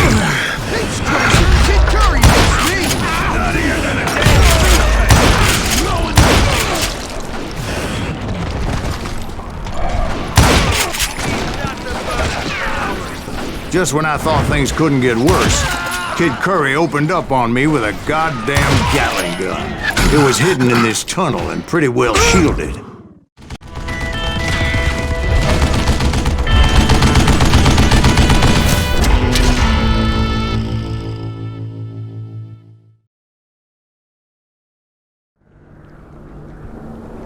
Yeah, you know you can't beat me.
Eventually, I brought that tunnel down.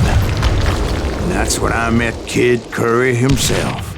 He had decided to stop pussyfooting around and deal with me personally.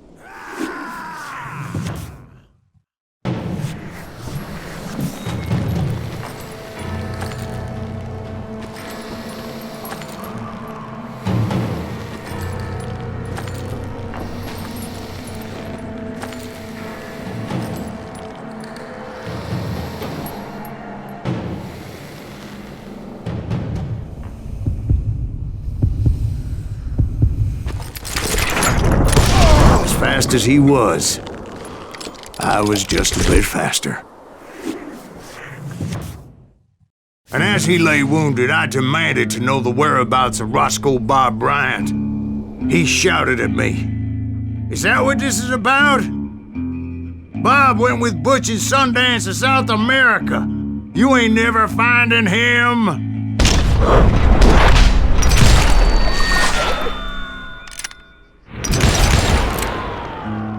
Those were his last words.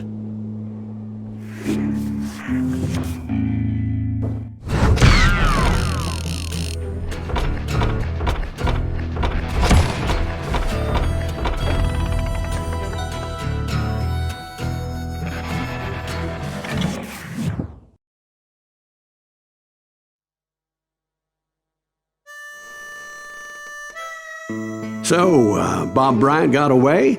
I knew I'd never find him in South America. What about the other killer? Yeah, you kinda glossed over that one. Well, I found Jim not long after my showdown with Ringo. At the time, he was riding with the James Younger gang. Did I neglect to mention that?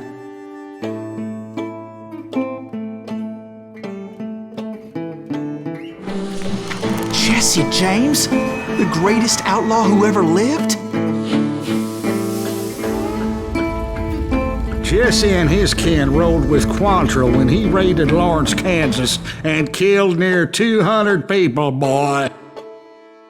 Nothing great about that. And from there, him and his brother went on to rob banks and trains from Kansas to Missouri. Which is why there was such a rich bounty on their heads. 40 grand for both of them, dead or alive. That's one hell of a payday.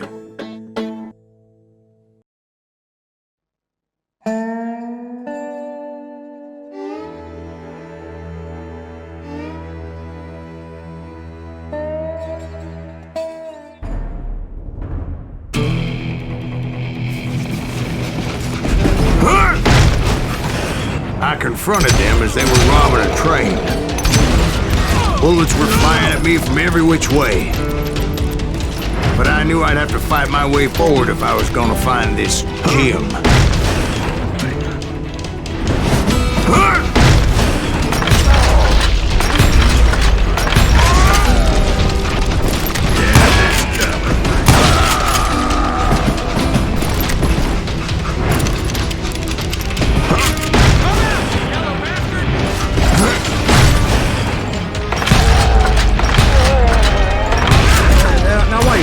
How'd they stop this train in the first place? Well, the James boys were experts at this.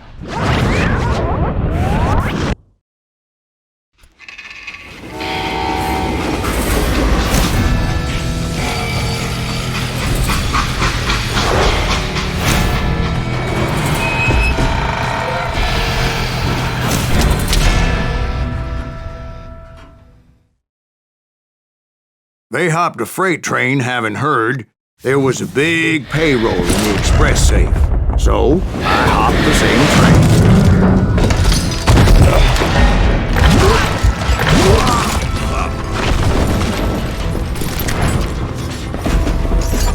The James Younger gang was decimated after that little fiasco they had in Northfield, Minnesota. So Jesse needed more men and took on the killer I was after, along with a host of others. I was hoping to find my man and put a bullet in his head. Climbing around that train, I must have swallowed 100 damn bugs before I reached James that... Younger gang was the first train robbery west of the Mississippi. Sounds like you hold them in high regard. Everyone knows they were the most famous outlaw gang ever. And you took them all on by your lonesome. Again. I'm finding this all a little hard to swallow, friend. Well, maybe you need to wash it down with some whiskey. By the way, did I mention that that train was flying down those tracks like a bat out of hell? Anyway, excuse me, Ben. Where would I find the gentleman's facilities? Suddenly I have an urgent need to drain my one-eyed snake. Well, I've had more than a few drinks, and I've been sitting here for quite a spell. Right through there. Let me show you.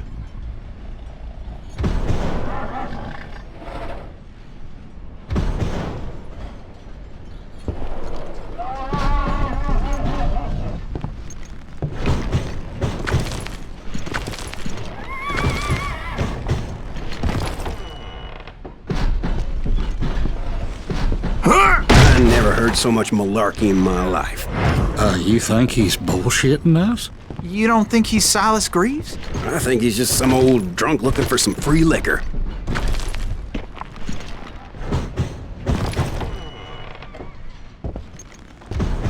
I don't know, Jack. I think I believe him. You don't think he met Jesse James? Boy, you gotta be kidding me.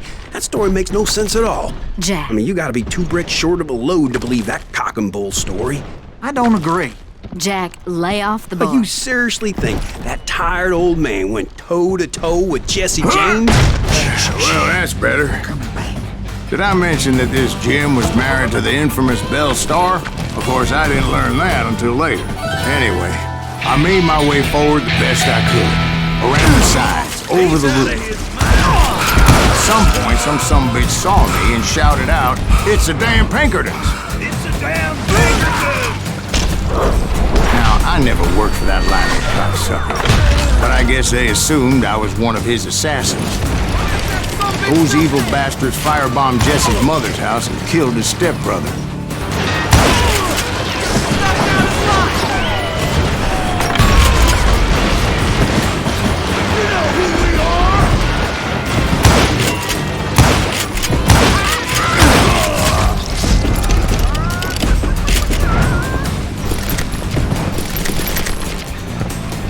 You don't want to mess with us!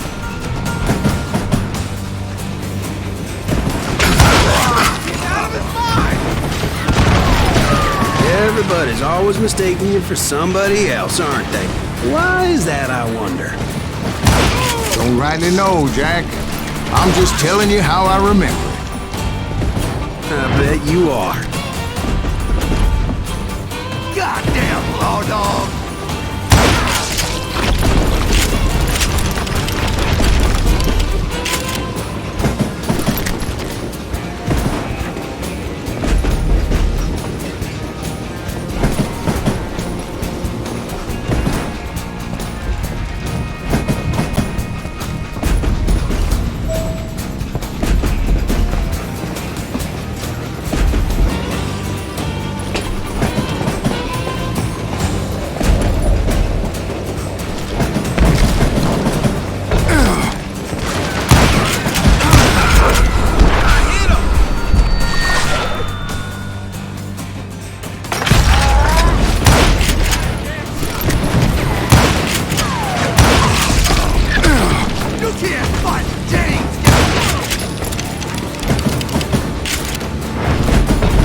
I came across a flat car piled high with logs and had to come up with a creative way to make my way forward.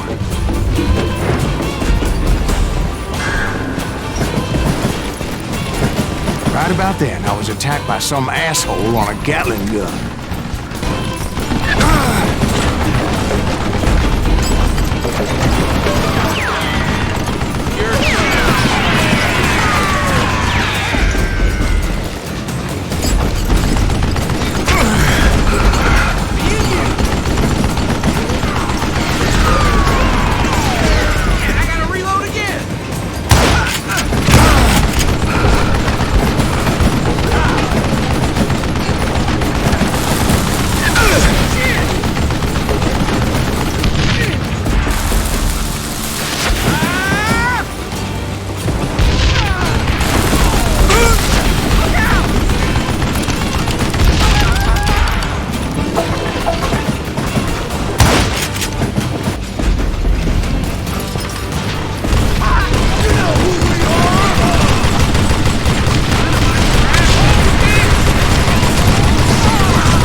I was looking for Jim and shooting any son of a bitch stupid enough to get in my way. And that included Jesse James himself.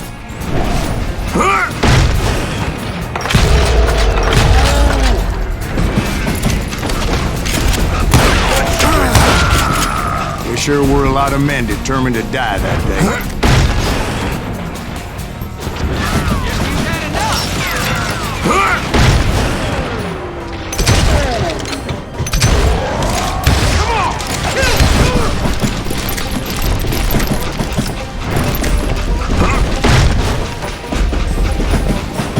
It was then that Jesse detached the express car from the rest of the damn train.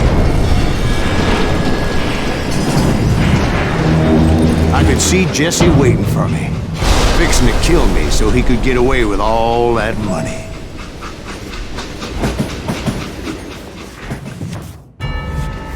You had a showdown with Jesse James? Of course he didn't. Everybody knows that Jesse was killed by Bob Ford. Yeah. Jesse went out like John Wesley Hardin. Coward shot him in the back of the head. Guess it doesn't matter how far you run, does it, Ben? Your past always catches up with you.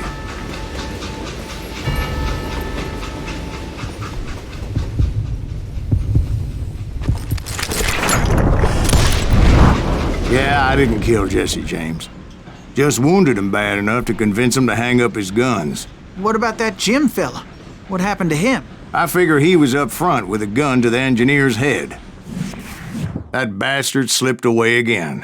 I'll tell you how I got him. But first I need to wet my whistle.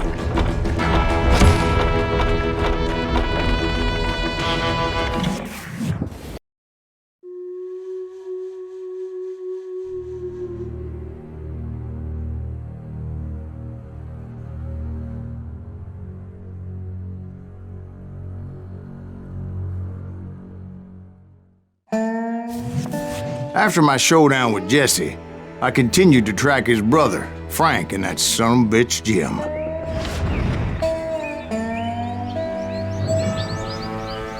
I followed those bastards into the high mountains as they were going to ground. What mountains would that be? Somewhere in the Ozarks, I believe. The perfect place to hide out from the authorities.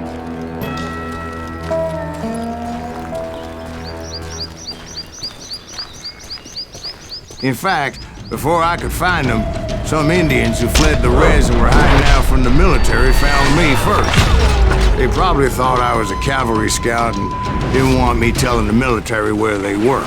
Indians? Yeah, they could have been Cheyenne, but there was all sorts of renegades roaming the landscape back then.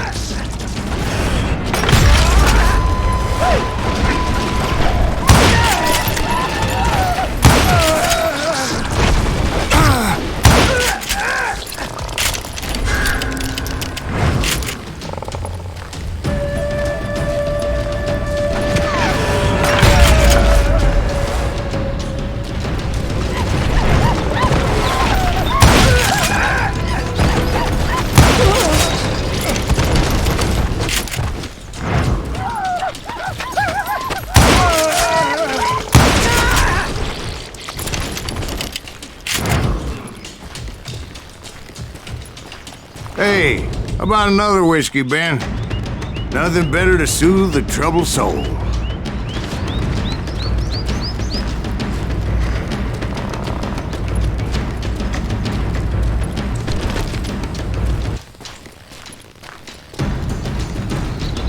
Now, where was I? Indians, right. I had more than my share of run-ins with the Red Man. Like that time, did I tell you about Grey Wolf? Yes, sir. You did. Ah, of course I did. In fact, I can still remember that old medicine man's words to me. Jesus Christ, we're back to that again. You carry great darkness in your heart. It will claim your soul. You will come to this place again and kill many more men.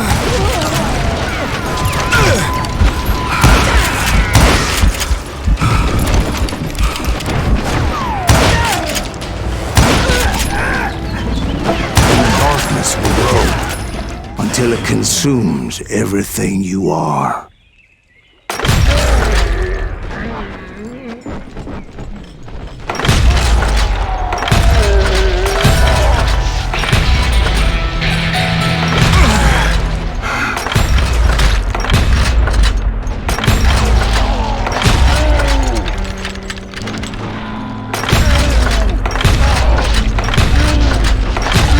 Did you ever find it?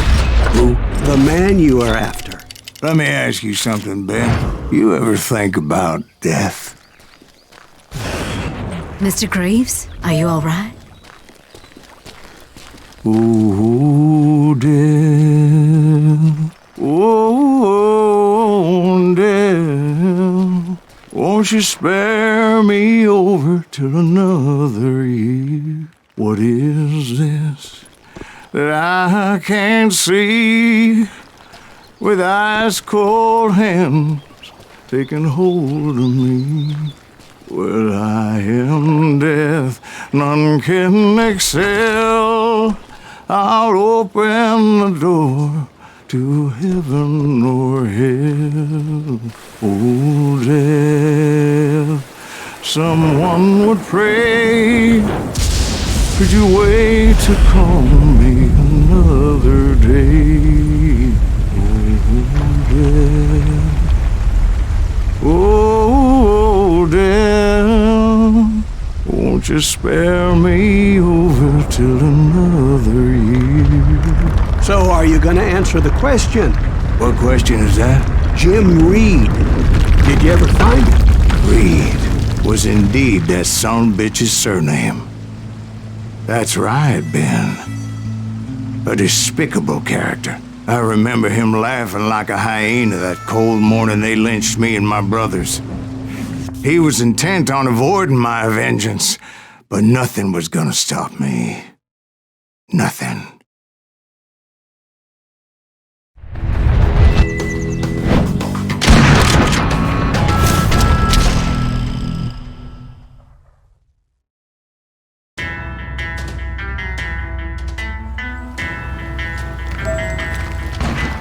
I finally did track those outlaws down. They had long rifles with scopes and were well positioned to pick off any poor soul who came anywhere close.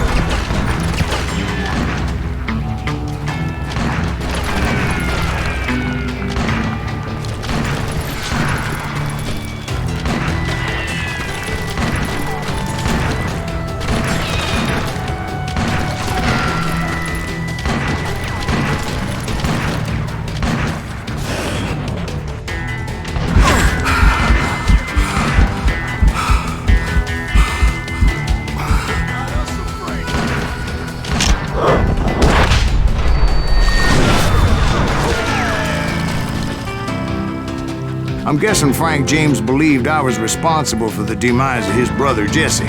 I couldn't really disagree with the man, as I thought Jesse was dead then as well. He backed off as I closed in on him, but he was still intent on killing me. And when I closed in on him again, he backed off again, looking for a better angle on me.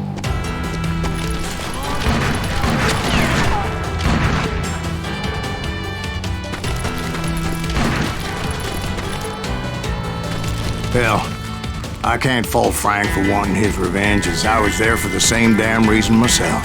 At this point, I'm guessing you think Silas Greaves is a worse murderer than Jim Reed ever was. No, sir. A man who spent half his life killing somebody's brothers, fathers, sons. I think you were just looking for justice, sir. Is that what I was looking for, Dwight? Is that what it was?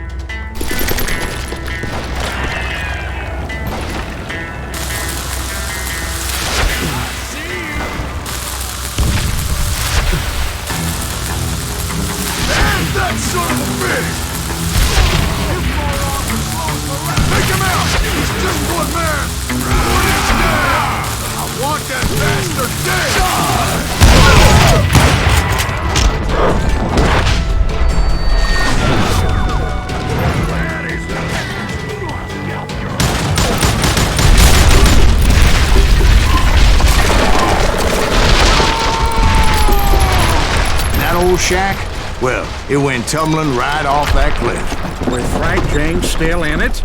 Yes, sir. But Frank James is still alive, living in Missouri, showing folks around the family farm for 25 cents a tour. I didn't say he died in the fall, now did I?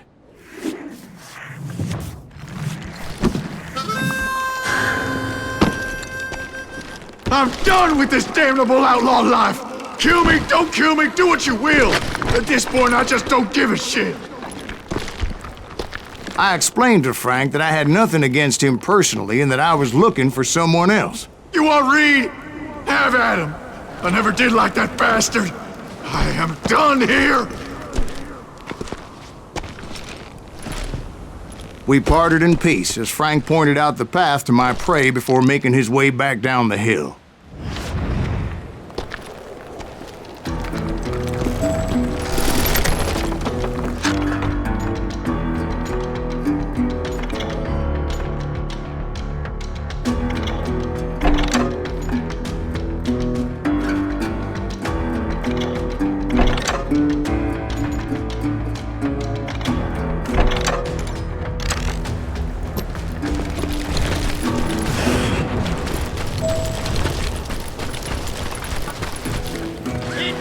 I was determined not to let that murderer escape my revenge again.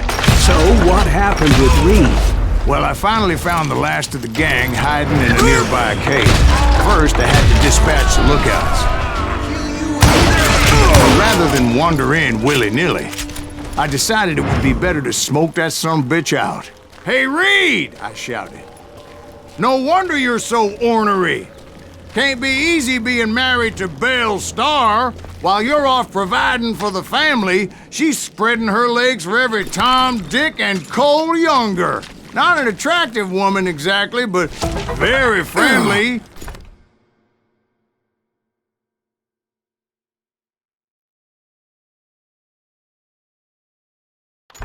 At least she was to me. Son of a bitch! It was then that the last bunch of bandits jumped out of hiding. Why won't this asshole give up? Would someone please kill him?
Eventually, it was just me and Reed. I had waited a long time to face him down, so I could repay him for what he did to my brothers.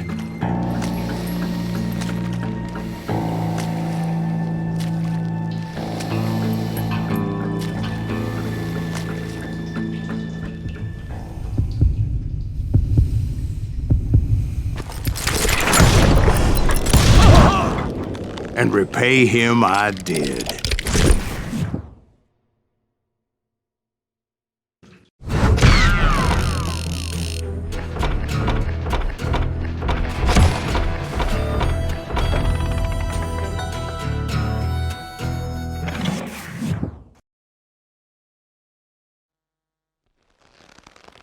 Well, I don't know about you boys, but I'm pretty beat.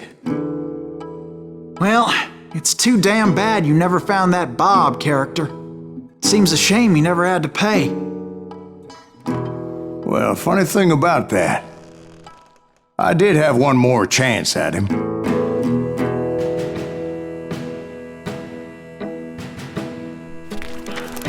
Six months ago, I heard that Butch and Sundance were back in the States and had gathered up some of their old gang. I tracked them down, hoping that Roscoe Bob Bryant had returned with them. So you're saying they didn't die down in Bolivia? That's what I'm saying.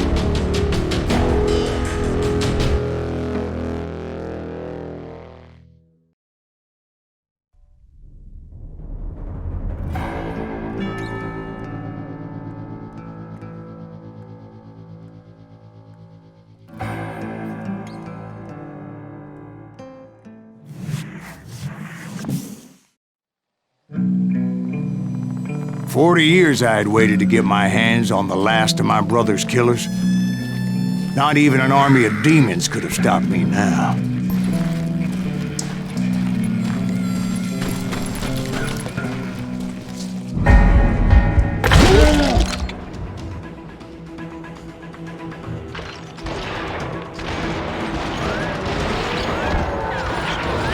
Both Johnny Ringo and Jim Reed fell fairly quickly. But the last one, Roscoe Bob Bryant, that son of a bitch had managed to escape my vengeance time and time again. I couldn't even be certain I'd recognize him after all those years. By now, he had to be close to 70. For all you know, he could have been dead. That thought had indeed crossed my mind, as did others. For instance, did my thirst for vengeance turn me into something worse than the man I was after? By this point in my storied career, I had killed more men than Bob Bryant ever had.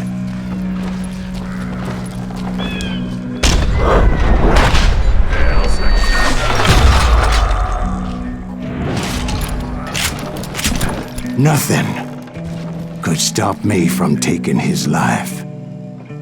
I'd been after that killer forever, from the time I rode with Billy the Kid. But that chapter of my story you already know. Chapter of that fairy tale, you mean? Suddenly it was 1910. There I was, an old man roaming a ghost town dead almost 2 decades.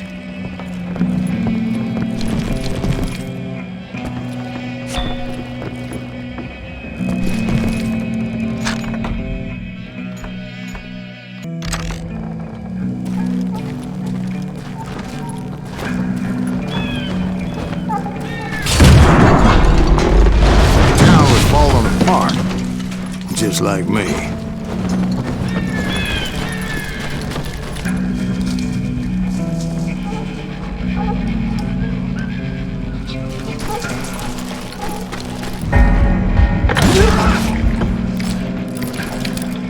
But I wasn't about to call it quits.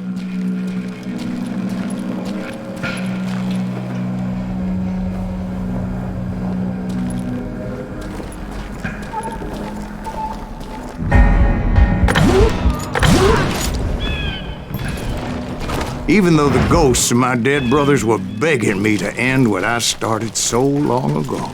Mr. Graves, are you all right? Would you like some water?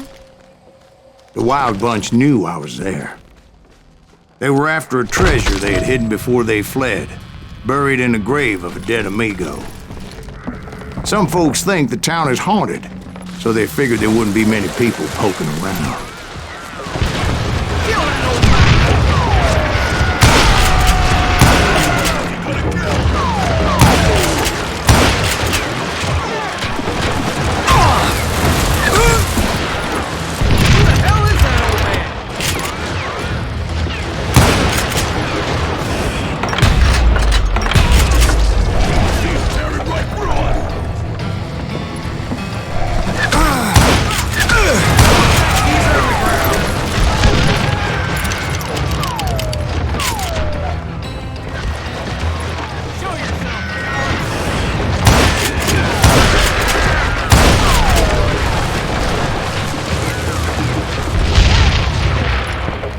But you obviously prevailed since you're sitting here telling us today.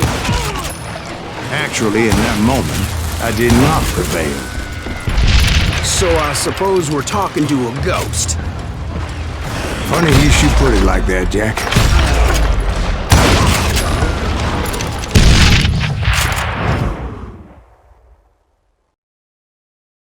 Because when I woke up... From the dead?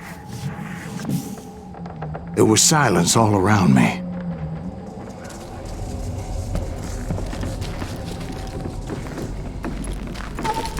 I could swear to God I saw Billy then. Billy who? Billy, the kid. William Bonney. He was shooting at me from a rooftop.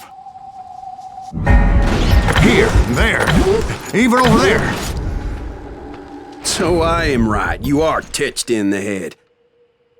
Mr. Greaves, perhaps we should switch you to coffee? You see that old Indian again, too? No, but I did see Billy's killer.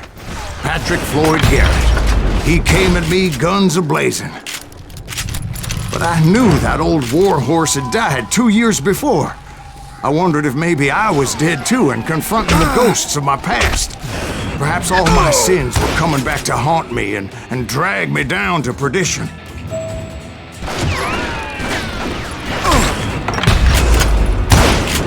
I saw Henry Plummer throw dynamite at me.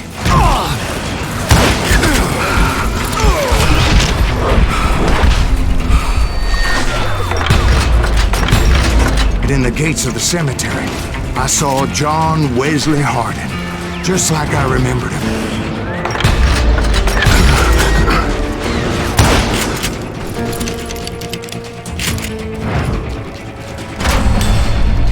Robert Ollinger appeared with his terrible double-barrel shotgun. But no ghost army was stopping me. My father-in-law got hit with a falling branch. He spent the rest of his life talking to dogs.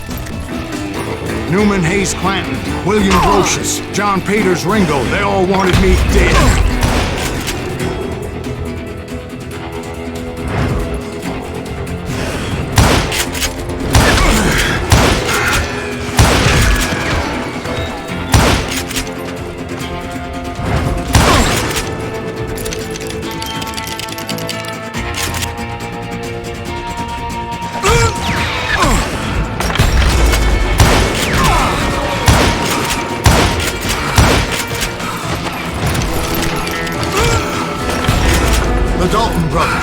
Robert and Grattan, guardians of the Garden of the Dead.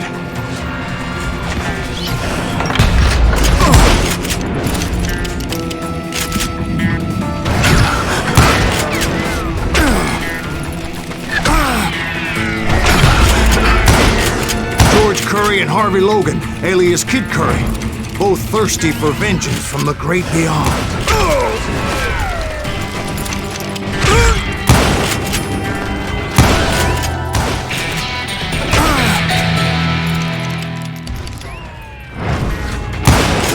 Jesse, Woodson, James, and Jim Reed. Each one deader than the next. I thought I would go crazy. Thought?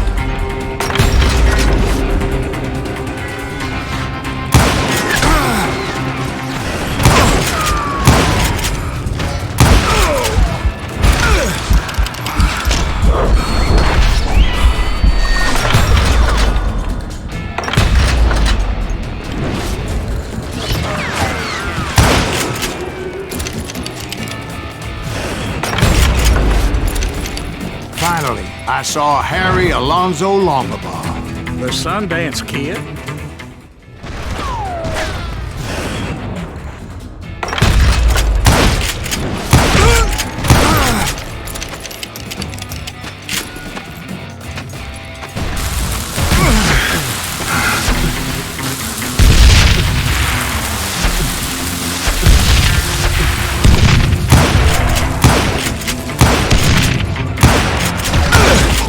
Then I heard a voice call to me from afar.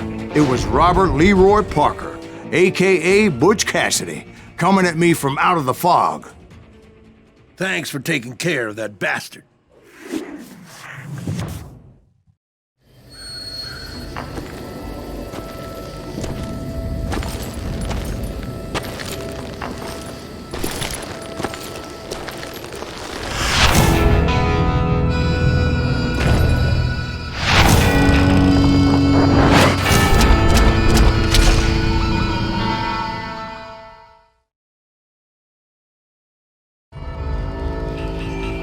but the kid wasn't quite deceased. Not yet. Takes more than one little bullet to kill the likes of me, partner. Those two looked like they hadn't seen each other for quite a while. Clearly, they were no longer amigos. Shit. I was hoping I wouldn't have to kill you. You won't have to, Butch. I'm killing you first. I asked them about Bob Bryant, but they were too busy with their own heated conversation. Let me get this shit straight. You want my money and the love of my life? You frittered it all away, Butch. Etta's mine. So is that damn money. I didn't want to shoot anybody until I had an answer to my question, but those boys didn't give me much of a choice.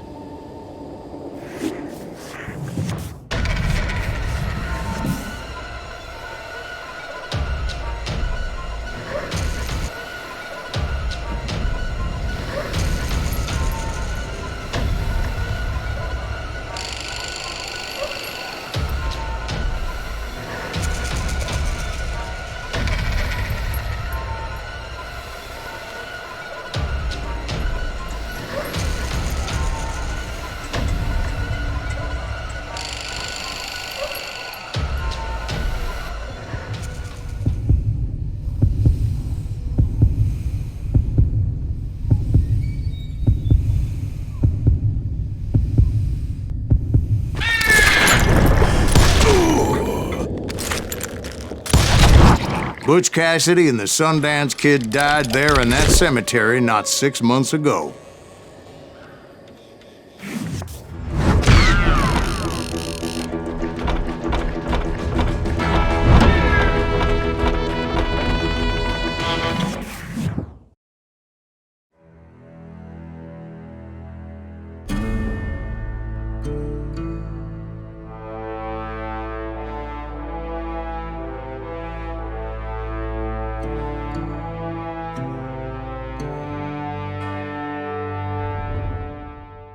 Butch Cassidy and the Sundance Kid were killed by the Bolivian army. Everybody knows that. That's the legend, but it ain't the truth. So, you never found Bob? There is no Bob. This old sumbitch ain't even Silas Greaves. Sir, is that true? Have you been pulling our legs this whole time? Well, not the whole time. Oh man, I think you've worn out your welcome here. Maybe you're right, Jack. Maybe it's time to pay. You see, Ben, or should I say Bob, your past always catches up with you. I was a different man back then, crazy.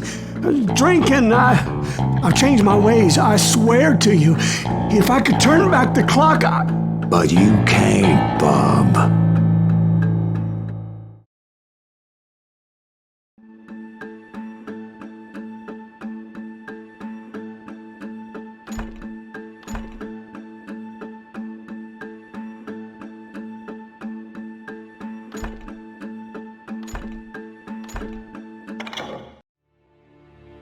Why'd you toy with me like that? Telling those tales, knowing all along. Why not just lay your cards on the table? Wanted to suss you out, Bob. See what kind of man you turned out to be. Maybe prod you into drawing on me. See, all those years on your trail turned me into a killer. Can't even remember who I was before you tried to murder me. You, on the other hand, walked that very same path in exactly the opposite direction. What do you mean by that? You think your life is worth sparing, Bob? Boy, what's your name again? It's Eisenhower, sir. Dwight Eisenhower. What do you plan to do with your life, Dwight Eisenhower? Tomorrow I'll be leaving for West Point, sir. So, you want to be a soldier? Well, then do it right, son. Don't tear down the world out of anger and spite like I did. You build it up. You do something decent with your life, you hear me? Sir? Yes, sir.